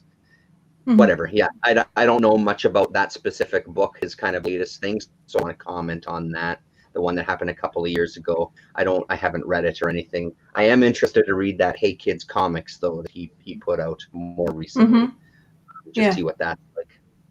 Well, honestly, this art you showed is probably one of my favorite Chaikin's work, to be honest. I mean, as offensive as you were, but the way it looks really one of the best things I've seen him do. You know, like. Yeah. I don't think Black Kiss had any effect on his career, Ross. I'm just looking over his bibliography, and it looks like he kept doing stuff for mainstream people on and off throughout, up to the modern day. He comes and goes. I think he mostly made his living from Hollywood. He was a scriptwriter there or something. Right. Yeah. Yeah. I was just wondering because I've listened to a couple of interviews and they were asking if you know, like any type of work you're gonna do for mainstream or something like, you know, like that kind of subjects. And he's always very bitter about it. You know, like no, everything. Now I'm doing kids comics, you know, and he's really working for that thing, and I'm continue like really, you know, putting all my effort towards it, you know, just to. But anyway, just was interesting to see if that would have been because of the subject matter. If he says very offensive towards everything, whatever he was touching upon, so. Yeah, that Divided States one, I did read like the first 4 issues, and it to me it was the work of someone who's a bit of an asshole. I mean, it just showed right through the work. And someone who thought he was shocking by having a transgendered character and then have everyone have sex with that person, and oh my God, they're having sex with that person even though they're transgendered. So kind of getting off on it, but also thinking it's a weird thing to do, and I'm going to shock you by making it weird or something. Right. And so that's it doesn't kind of play well in modern transgendered character, that it's this sort of reveal to some degree, even though it's not really. But I'm that's kind of how he's playing it off. You know what I mean? That it's like, oh, look at this shocking moment of like, she's got a penis. Oh my God, isn't that crazy? You know what I mean? It's that sort of note to it for sure. You know. I guess for me, now that I think about that Hysteria one, the Divided States of Hysteria, it was the characters were just so unlikable. And I no longer liked his art anymore. So those are the 2 things that kind of drove me away from it.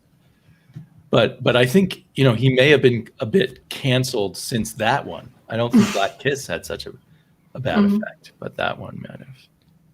Because he had the cover of an Islamic person being hung and castrated. And that's what got him in trouble.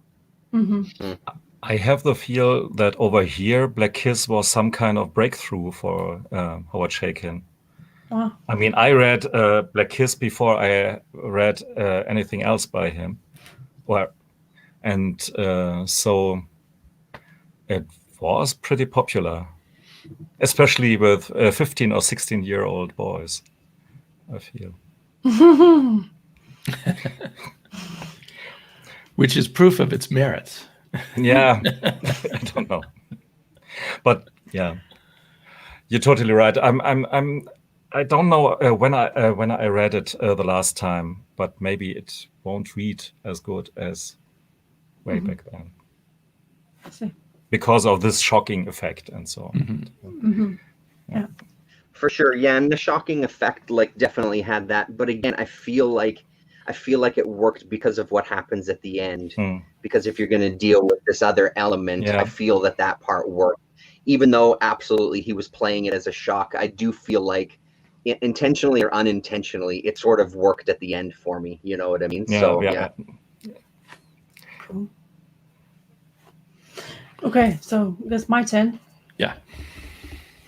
Okay, there's something I got.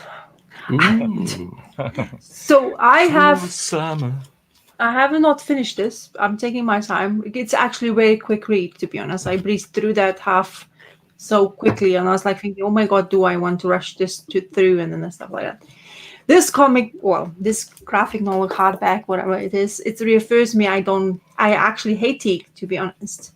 The more now, even after reading a couple of the stories in here.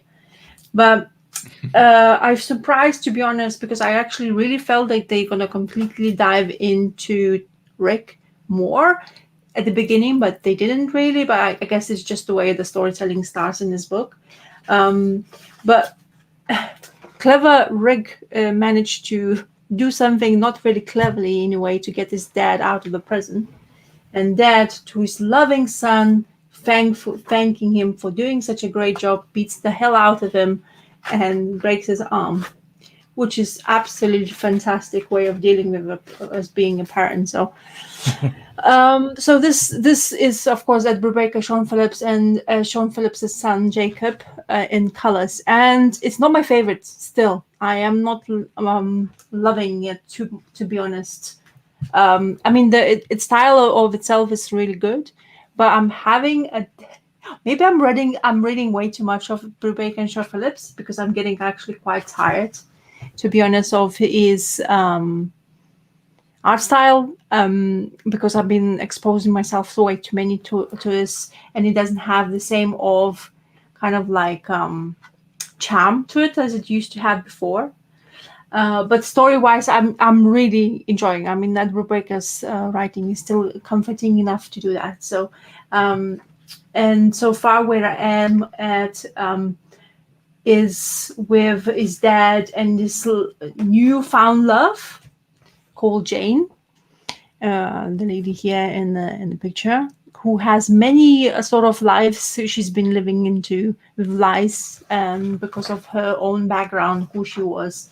And interesting stuff with this. I kind of got lost a little bit because we jumped into this guy, but this is part of the plotline and further down the storylines. So his detective is going through and looking for this Jane character, who she's apparently been married to somebody. Oh no, she was a love squeeze of some rich guy who she's been using, and this detective was used to search for her because she suddenly left everything like. And of course, stealing many jewels of his. And then he's looking for her and how he found it, an explanation. And then you have Teague, who is meeting her and for the first time, apparently falls in love with a female and actually has a care about, or not, like, really, I really am in love with her and feeling like a child, even though he's 50 in the storyline here. And then the way he's telling her, oh, I have kids. Really, and it's like the background noise for him. It's just the way the character Teague is portrayed in here, which really kind of like suits to be hated for, like the way I do at least feel about. But I honestly definitely think this is. I'm glad I bought it because I'm not sure because I know the ending of the story for Rick, especially because I was reading Criminal prior to that. So this was released recently, isn't it? They were in single issues as far, because I remember them being out and I didn't buy on purpose. The most recent run. Yeah, because I remember not buying it because I actually hasn't even delved into Criminal World. So I don't know, maybe it's so cruel, to be honest, to see this Rick, the boy's life going through this own obsession about his dad, right. And then how he still manages to kind of not knowingly idolize him for, I don't know, some kind of weird reason, and becoming kind of really a nuisance, and then struggles to understand how dad can change just because he's finding a new female squeeze kind of thing. That's how he kind of explains or explains to us. And it's like insecurities are kind of thrust upon. But I'm kind of a little bit. So where is his older brother? Is he already in the army? He's away because he's that much younger to Rick? Yeah, I think he's already in the army. I think he's in the army at this point. It comes into play a little bit later there, Rasa. You'll okay. I think you might just not be at it yet. Okay. Because as I say, I'm definitely gonna be talking about it, I guess, when I finish it. But I just wanted to mention to show to you guys that I got it, and I was very surprised because when I purchased it, I bought it used and I got it in shrink wrap, and I was like, did they make a mistake or something? But it had like a couple of like those holes in the shrink wrap. So I guess that's why it wasn't brand new. But I was very surprised because, at the end of the day, not paying, because I was adamant, because when I was looking for this prior, like maybe 2-3 weeks before, the book was certain price, and I was like making sure I want to say to basically buy the same. I was like, why I'm not buying it used? I don't need a brand new spanking new comic. I mean, especially hardbacks, if a decent copy, I will be perfectly fine with it. But I was very surprised when I received it in a really like shrink wrapped condition, and I paid £20 for it, which is like score.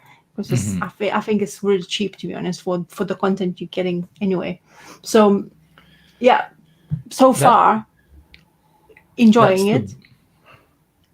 The Brubaker writing I like a lot better in that than in the Reckless books. And maybe I like him better when he's writing issue by issue, because in that he keeps shifting points of view. Each issue is kind of a different person's story, and it makes it much richer than in Reckless.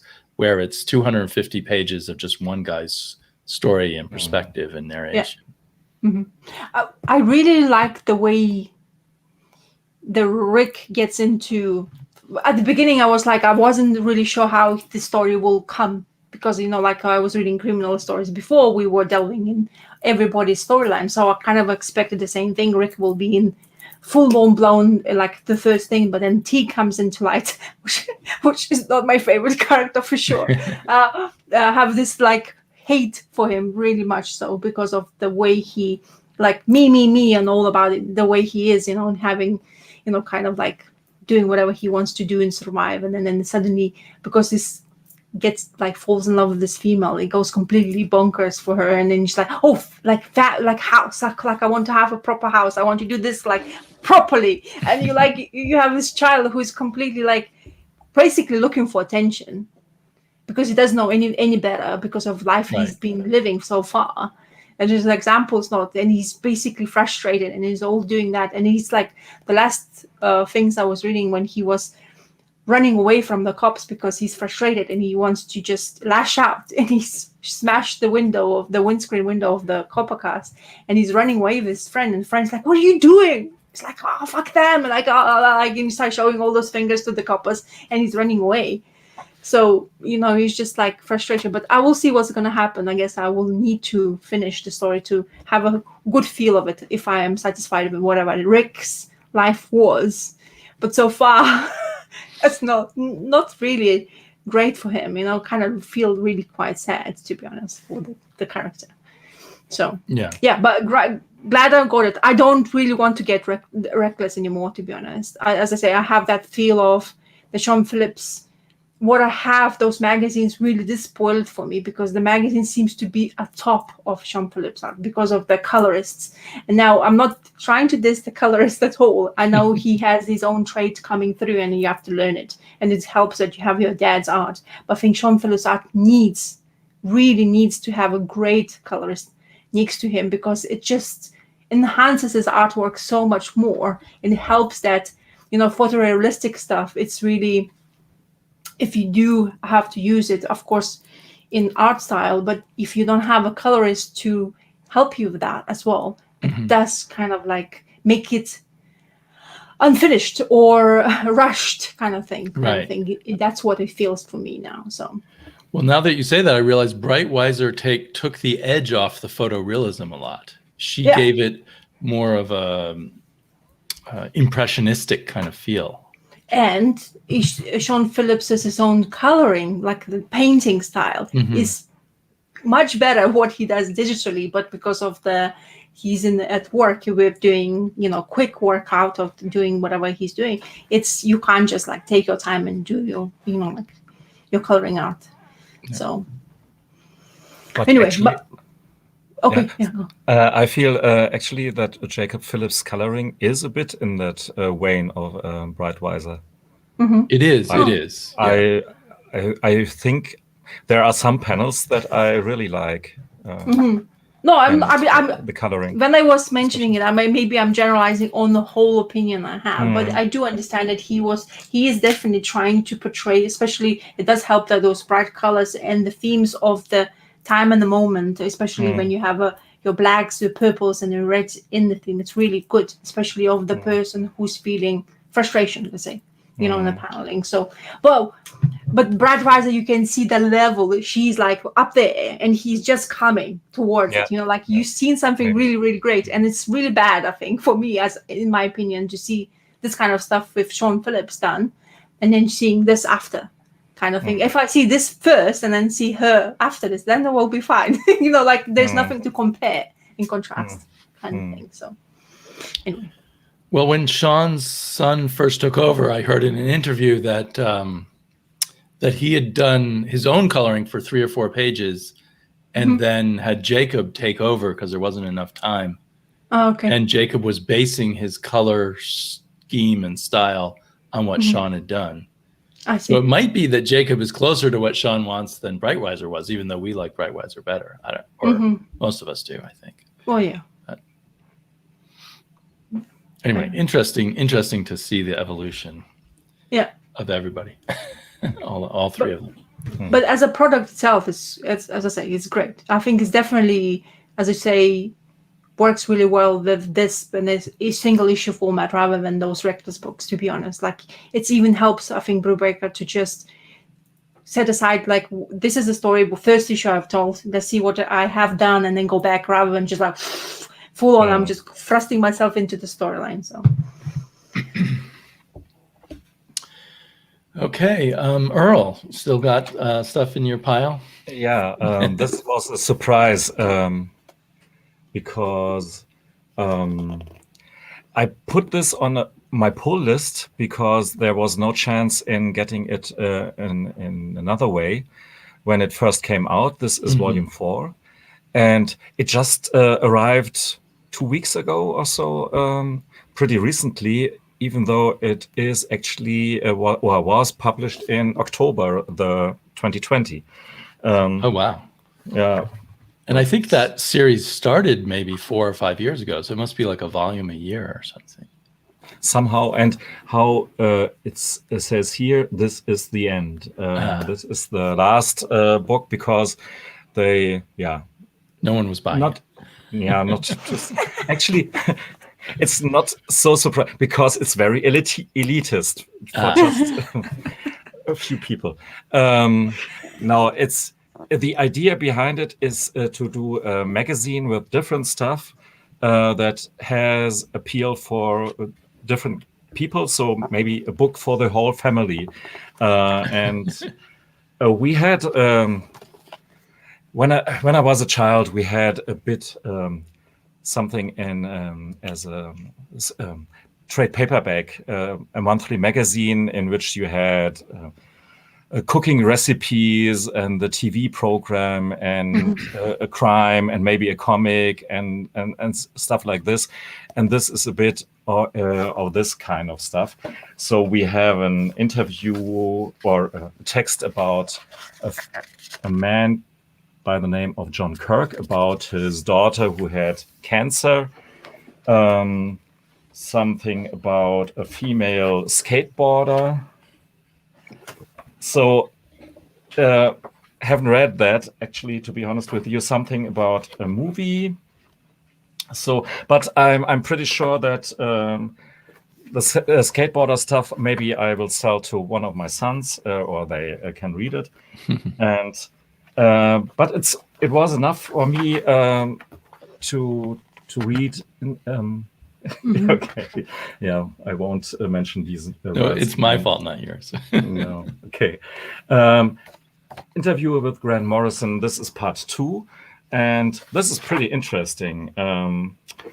He talks about some stuff like how Danny the Street from Doom Patrol came into being because there was some drag queen Danny LaRue, which is just a French translation. Yeah, Danny the Street. And then he came up together with Brendan McCarthy, how this would be could be translated into comics. Et voila.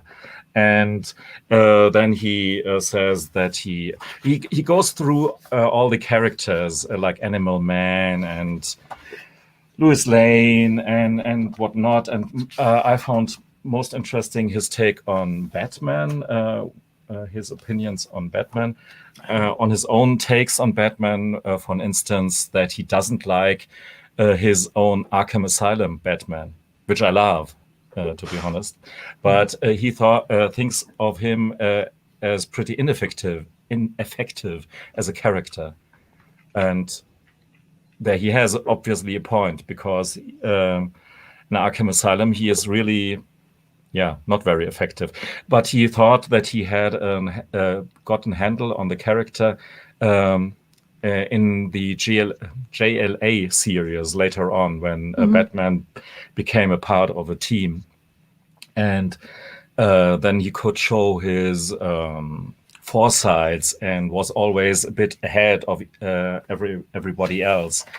So, and whatnot. One thing, he felt a bit betrayed because of his in terms of his Frankenstein of Seven Soldiers of Victory, because he thought that he really created a new character, which was later on important in the New 52 series. But they said, no. We had a Frankenstein years ago before, and so we don't have to pay you the fee, the money, The royalties. the loyalties. Right, the you royalties. give royalties when you create a new character, but not a new one. Yes, so they want to save the royalties, and so he feels a bit betrayed.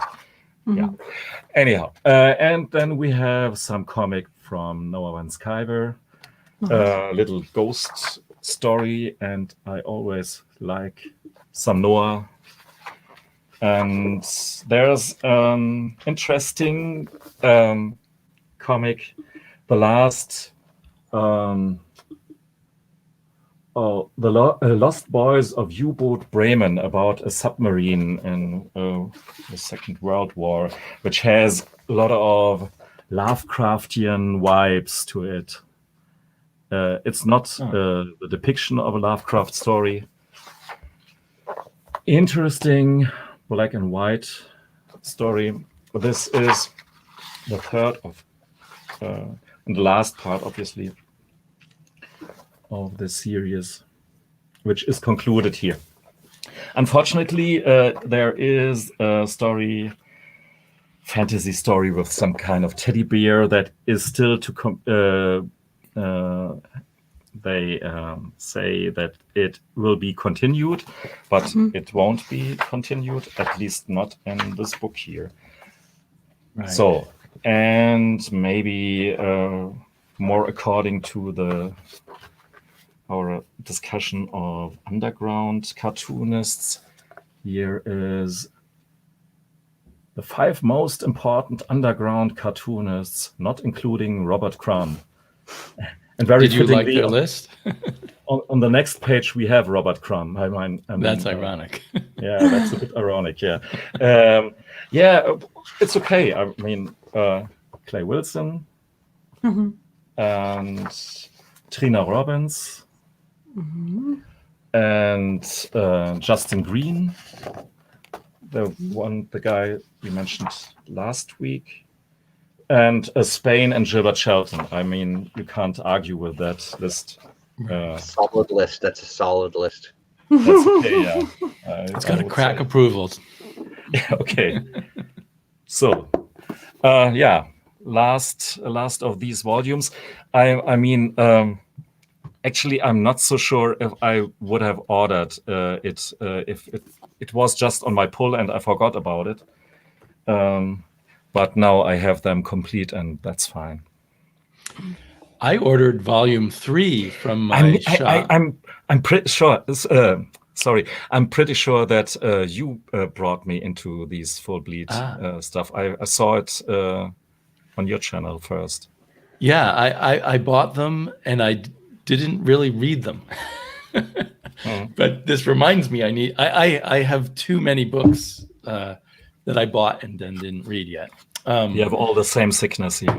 But it's the generalist magazine, right? They don't do that anymore. Everything is aimed at a narrow niche nowadays. Yeah. And I love the idea of a hardback magazine for some reason. So that's why I bought it. Me too.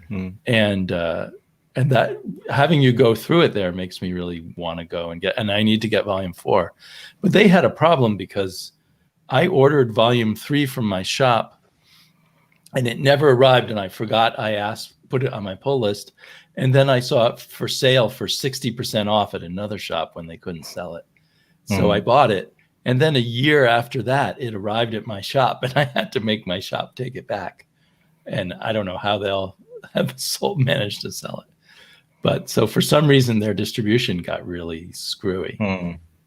Here, it's also the fault of Diamond distributors. But anyway, so it seems like that project, unfortunately, was doomed, even though it's a fun idea. So they intentionally put that as a hardback magazine format. That's a selling point. Yeah. That And was, I think was it through IDW, but then they started crowdfunding it and stuff. it's still IDW, Yeah. but with PDX. Mm-hmm. Interesting. Wait, does it say PDX on it? PDX, yeah.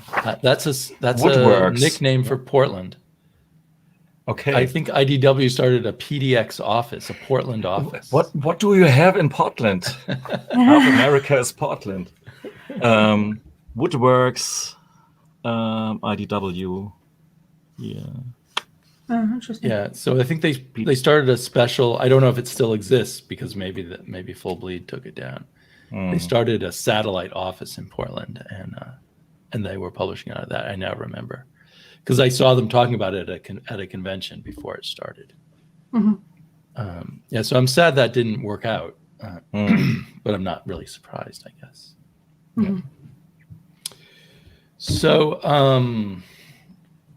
yeah, I just added it to my shopping cart on In Stock Trades while you're talking about it because I don't want to forget about it. So I guess I'm going to quickly mention a couple of books on my next turn here. I read a new comic called Out of Body from Aftershock Publications by Peter Milligan and Inaki Miranda. And I usually don't buy Aftershock comics because the first issue is always $5, and they give you the cardstock cover.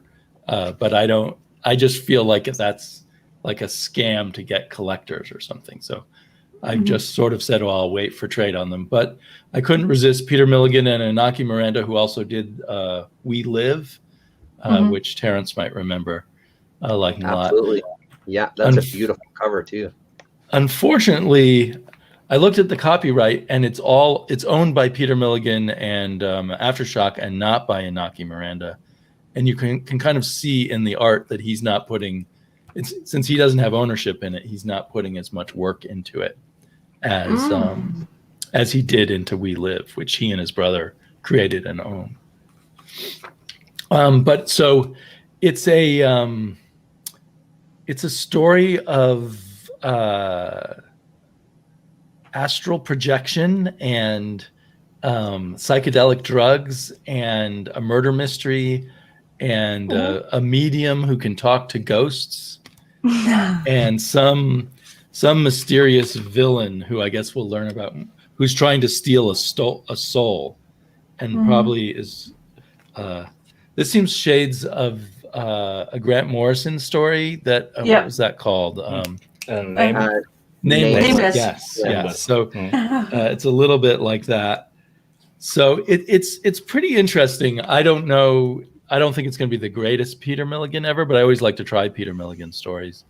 Because the person who may be a murder victim, he's somewhere between life and death. He's in the hospital.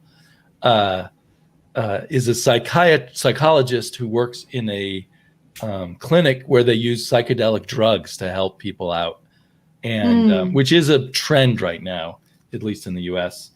And although they confused psilocybin with LSD, maybe they did that just because they figured some people might not know what psilocybin is. They called psilocybin a form of LSD, which it is not, as far as I understand, except that they're both, trippy. But anyway, so his partner, he there he is between life and death in the hospital, and she comes along and injects him with some psilocybin, and he goes on a trip while he's waiting for death or possibly death, which sends him on an astral voyage. So I enjoyed it. I was a little saddened because I was so excited about more Inaki Miranda art, and it's not bad art, but it's just more kind of workmanlike. So I hope he's coming back to do the next volume of We Live. There's more Inaki Miranda making a face for the camera. That was and Peter Milligan, he looks pretty young there. I would assume he's a lot older than me, but maybe not. No, he is. Anyway, it's a decent comic. I'd probably say a wait for trade if I had, foresight. And then the other one I thought I'd mention is Night Hunters, the other Alex Zurritt comic that's coming from Floating World. This is the 4th issue, and it finishes the story. And I wish I'd paid more attention to the story in the other issues, because I couldn't quite remember what was at stake. I mean, it's in this future Venezuela where you're either a criminal or the police. And the police are criminals too, but they get to do whatever they want. Although they're all these kind of cyborged out type people who their lives aren't really that good either.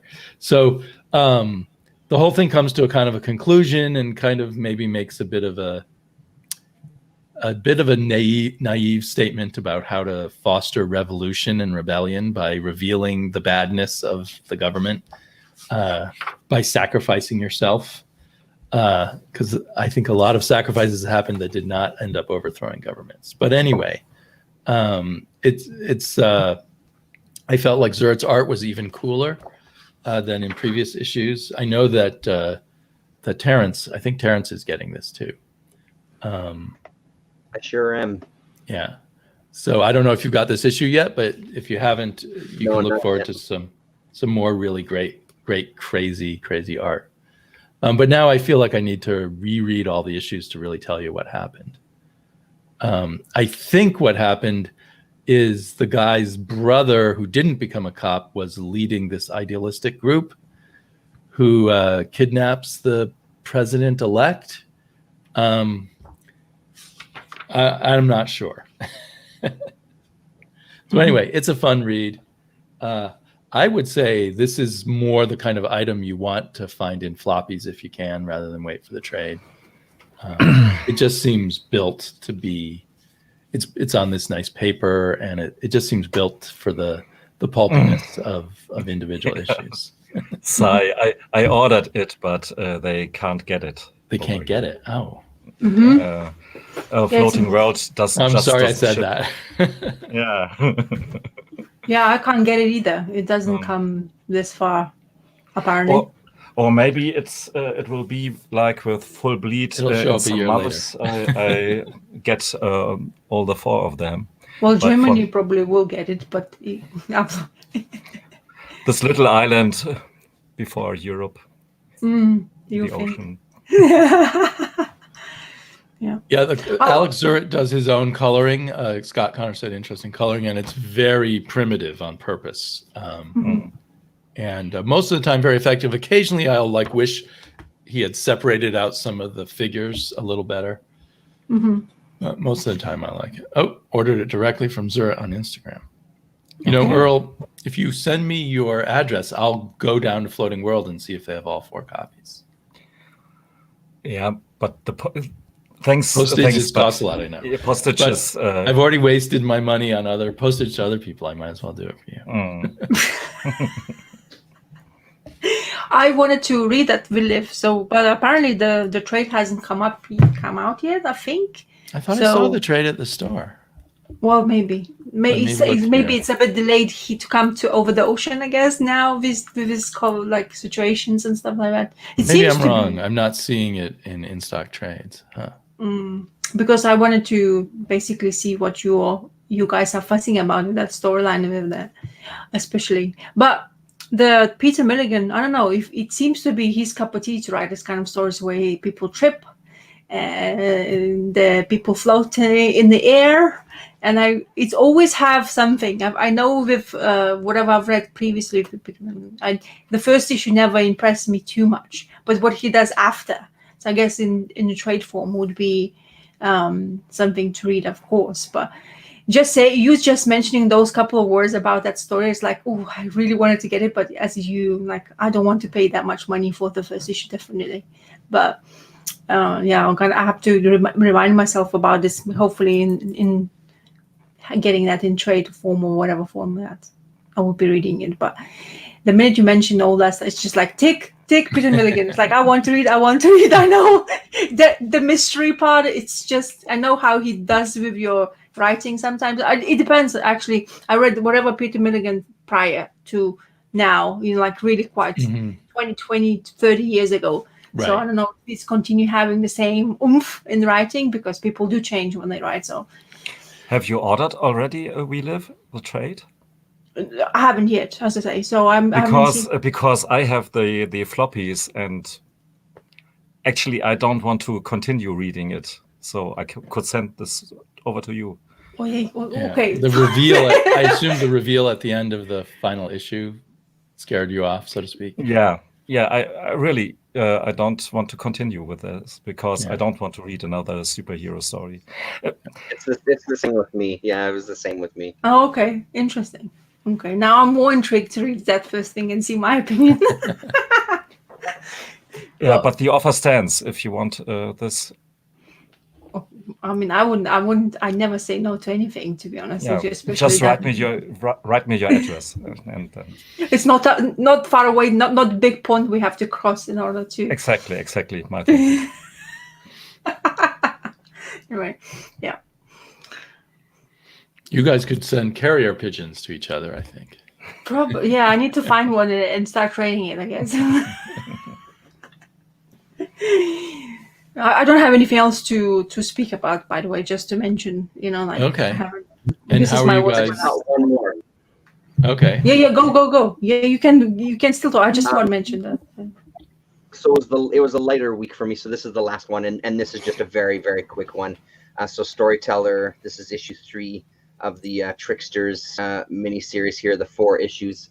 My daughter and I went to the shop so I could pick up a couple of books. And she immediately gravitated to this one and read it on the car ride home, and then gave me a rundown. And it was very funny because she said, I don't want to, I guess she's been listening to me and our streams often. I don't really want to spoil anything for you, Dad. I'm like, no, please, just tell me what you thought of the whole story. So she really enjoyed it, and I'm with her. I thought it was a really great little story of this stork and a fox, and how they go to this village and try to sell their wares. The stork very intellectually, and then the fox just complete bullshitter, and the repercussions of that. It's such a fun series. Every single issue of this Storyteller I end up loving, and the art in this one is beautiful as well too. I love that kind of reveal of the little village there. What do we have here? There's the names there. Amal El Motar, and art by Issa Hansen. So A Tale of Two Markets is this one. So yeah, continuing, anytime you see Storyteller, I say pick it up. This was a lot of fun and kid-friendly as well, unlike a Big Black Kiss. Quite a shock to go between the two, I imagine. Right. Especially for your daughter. Yeah, especially with still a hard to for... How do you lock away your non-kid friendly comic books, Terence? I wonder. I don't lock them away. I'm honestly okay if my kids see sex stuff. It doesn't bother me whatsoever. I'm much more focused on them seeing violence and things. If they want to see naked ladies, naked men, people having sex, it honestly doesn't bother me that much. It bothers me more with the violence, like that kind of thing. I think is way more. I think that kind of stuff is has the potential to be damaging in a bad kind of way. So I don't lock anything. I mean, they know that they're not supposed to come through here. You know what I mean? Like that have all my kind of undergrounds and more adult comics. They're downstairs. I don't have them upstairs or anything. Even the hardcovers that are a little more adult oriented, they're all down here. The adult ones that I have upstairs are some of the humanoids things and some of those kind of books that they would just look at and be bored to tears before they got into anything that would potentially be damaging, quote unquote, to them, right? So but nothing locked away. Yeah. No, I'm just like putting, but some people are really sensitive when it comes to that kind of stuff towards kids. Right. I'm still debating. Still, I'm not sure if I have my bees and flowers story really set, in my brain. Yeah. To tell that to children, I guess that's one. Yeah. Anyway, being crazy. Yeah, I've had a few times when I've been. Oh, sorry. Go ahead, Dean. Just to Ross's point, I've had a few times when it was kind of bad when Beatrix opened up a comic and there was something really gory in it. And in fact, one time where we went to a comic shop and there was just gory comic book covers at her 5-year-old eye level. And she didn't want to go to that comic book shop again for years. Mm-hmm. So I felt guilty bringing her in there and giving her nightmares. I see. Yeah, gore seems to be more of a prevalent problem in some comics for younger kids. Sure. Mm. Yeah. Because they're gonna, I don't know, when they see a skinless body, they're gonna have more of a reaction than naked women or something. I'm definitely gonna have to hide that Red Room comic book I own far away from any eyes, whatever. Honestly, it's funny, but the story is nothing, to be honest. I don't know why he doesn't have more prevalent, like, I don't know if he's good at storytelling or anything, but story is nothing to uphold of in that Red Room comic book, let's just say this way. But the art, geez, that's good art. And it just feels like do something like more or less gory to enjoy that art style you have, to show, like, especially take so much time and attention to every single bit, and it just makes it like, and you can't stop looking away because you're just amazed of the details and stuff he's putting in and so on. Anyway. Well, he's going to be doing that for a while anyway, because it's very successful. Yeah. I am definitely not getting a second issue. I don't see appeal towards it anymore for me because of it's I just wanted to basically have Fantagraphics and his stuff in a single issue format, at least one issue, because I was curious. And I'm honestly, for the product itself, what I paid for is definitely worth it. Everything. Because of what it is, the way it's produced, the comic itself, the art inside. It's a pity the storyline, but I'm more still prone for art style more than the story after. So it's okay for me. So I'm not dissatisfied with that. So. Yeah. Well, if you guys don't want to go to bed, I could show one more thing. Or did you have anything more you want to show, Gore?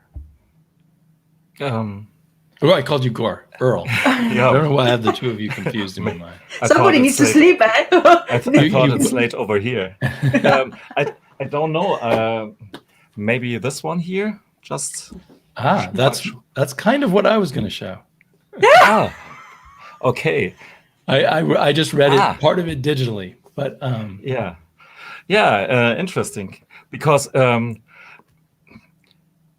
reason why I put this out of my picked this one out of my shelves was Terence and his comparison of this Dick Briefer's Frankenstein version with Josh Byers' version, and that's why I did too. Yeah. So this book here by Craig Joe Joe Books is just fascinating stuff. I don't know if I go into detail because I did a video yesterday or so about it. Sure. If you're interested. But yeah.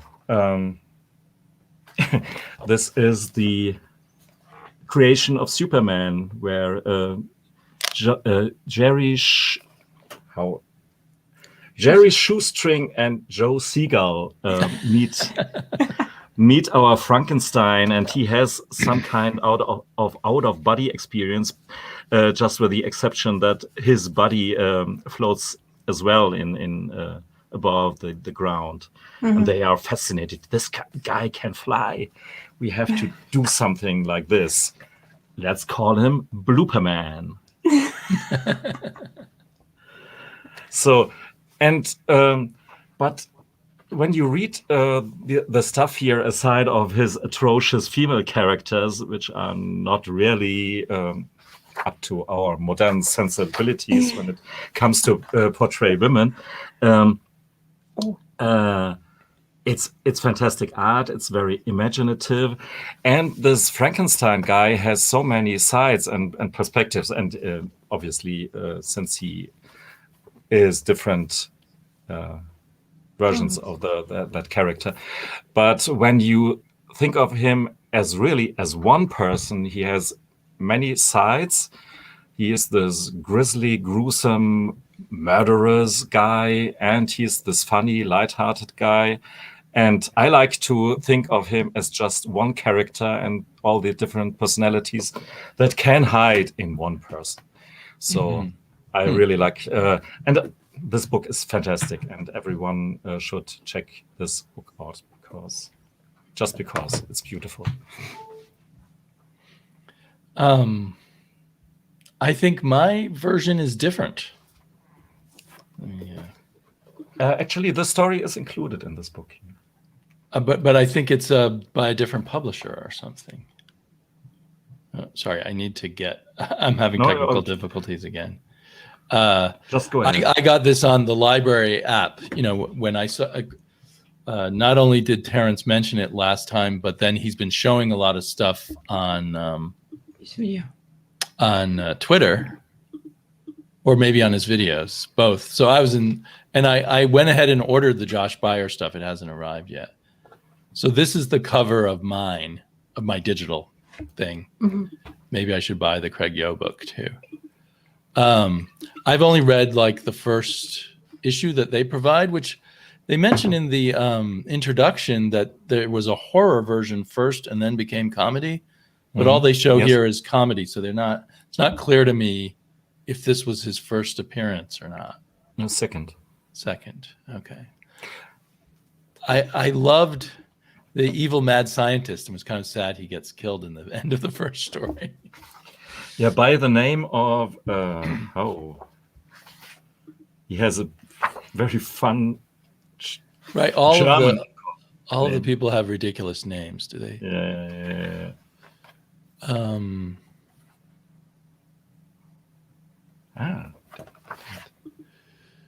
But I love how he says, I'm bored. For months now I've been idle, nothing to do. It can't be spring fever because it isn't spring. It can't be love because I hate everybody. I don't feel like working, even on something wicked. It has the feel of stuff that children will love, but adults can also enjoy it. Sorry, you were about to show us something. Wait. His bathtub. Do you have the picture? There's warm water and cold water and blood. Oh yeah, somewhere I have the picture. There. Yeah, he's just so enjoys being evil that I wanted more of him. Let's see. So here he says, if only the fates would reveal to me some nefarious plot, some super evil experiment I am most worthy of, a clue, a sign, a hint of some terrible thing I could work on. It's just so gleeful that, it really charmed me. And so then the copy of Frankenstein by Mary Shelley gets knocked over by his black cat and inspires him to do his evil work. And of course it fails, and he wants an evil Frankenstein monster, but he gets a nice one. And ends up dying in a fire. Oh.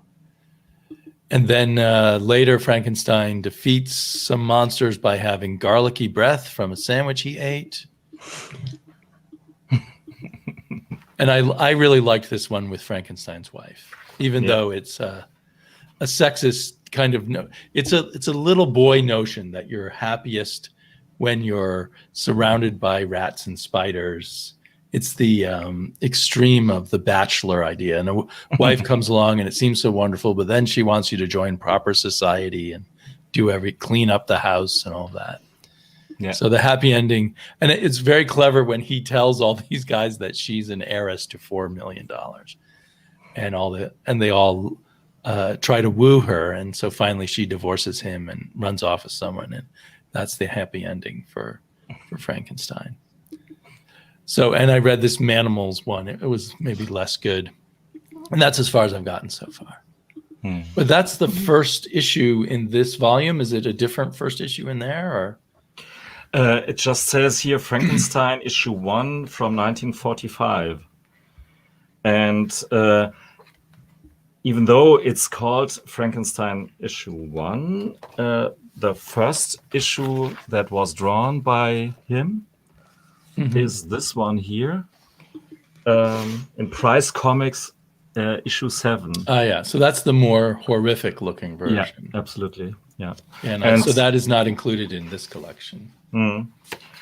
And he came around later on to this more true to the original Frankenstein, even though he plays with the kids. He doesn't eat them or anything, but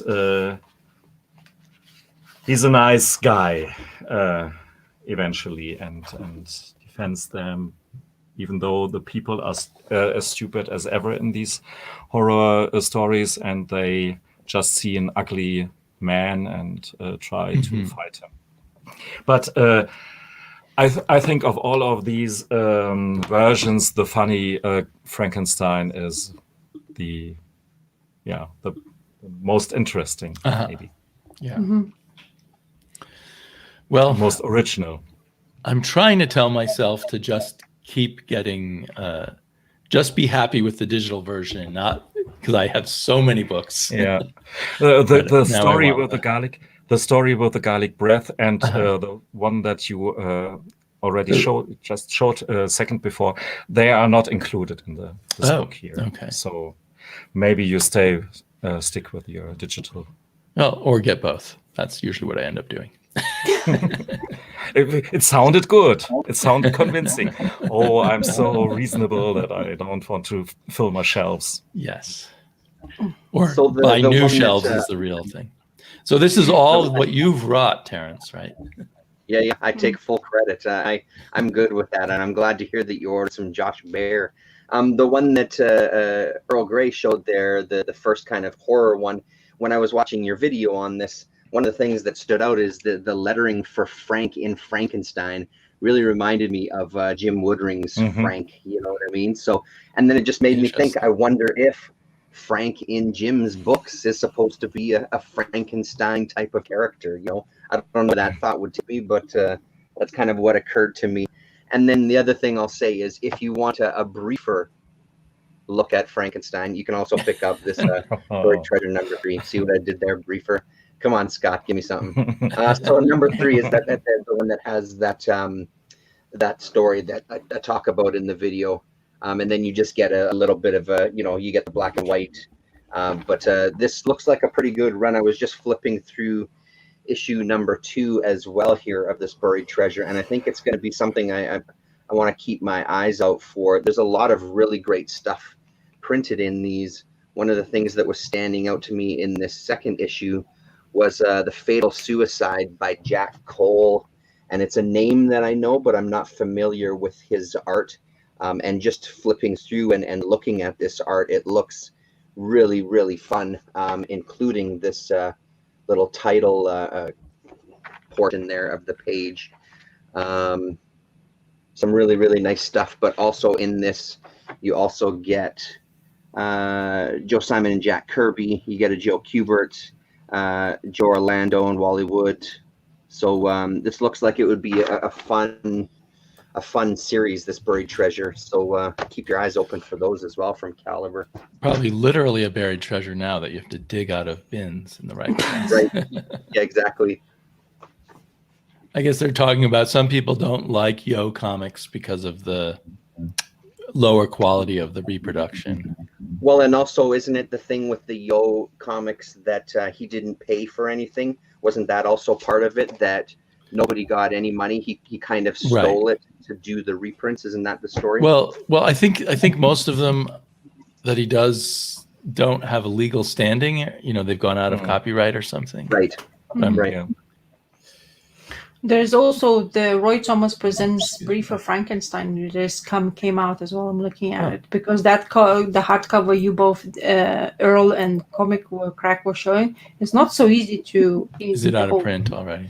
No, I don't know. I don't think it's out of print. It's just I don't know. It's just there's another printing as well, which is hardcover, and it's pricey, like £100 for one.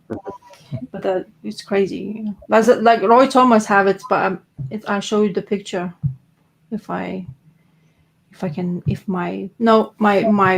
tablet says no.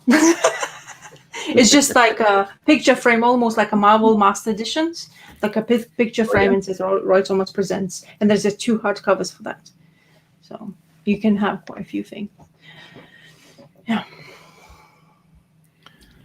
Yeah, that buried treasure seems well worth hunting for. I'll have to.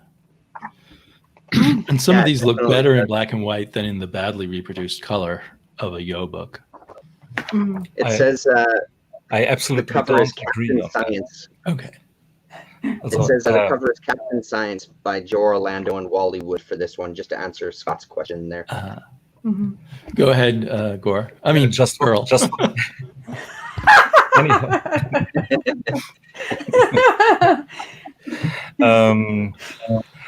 Just for the record, I really think that the color reproductions in the Yo books are as best as they can be.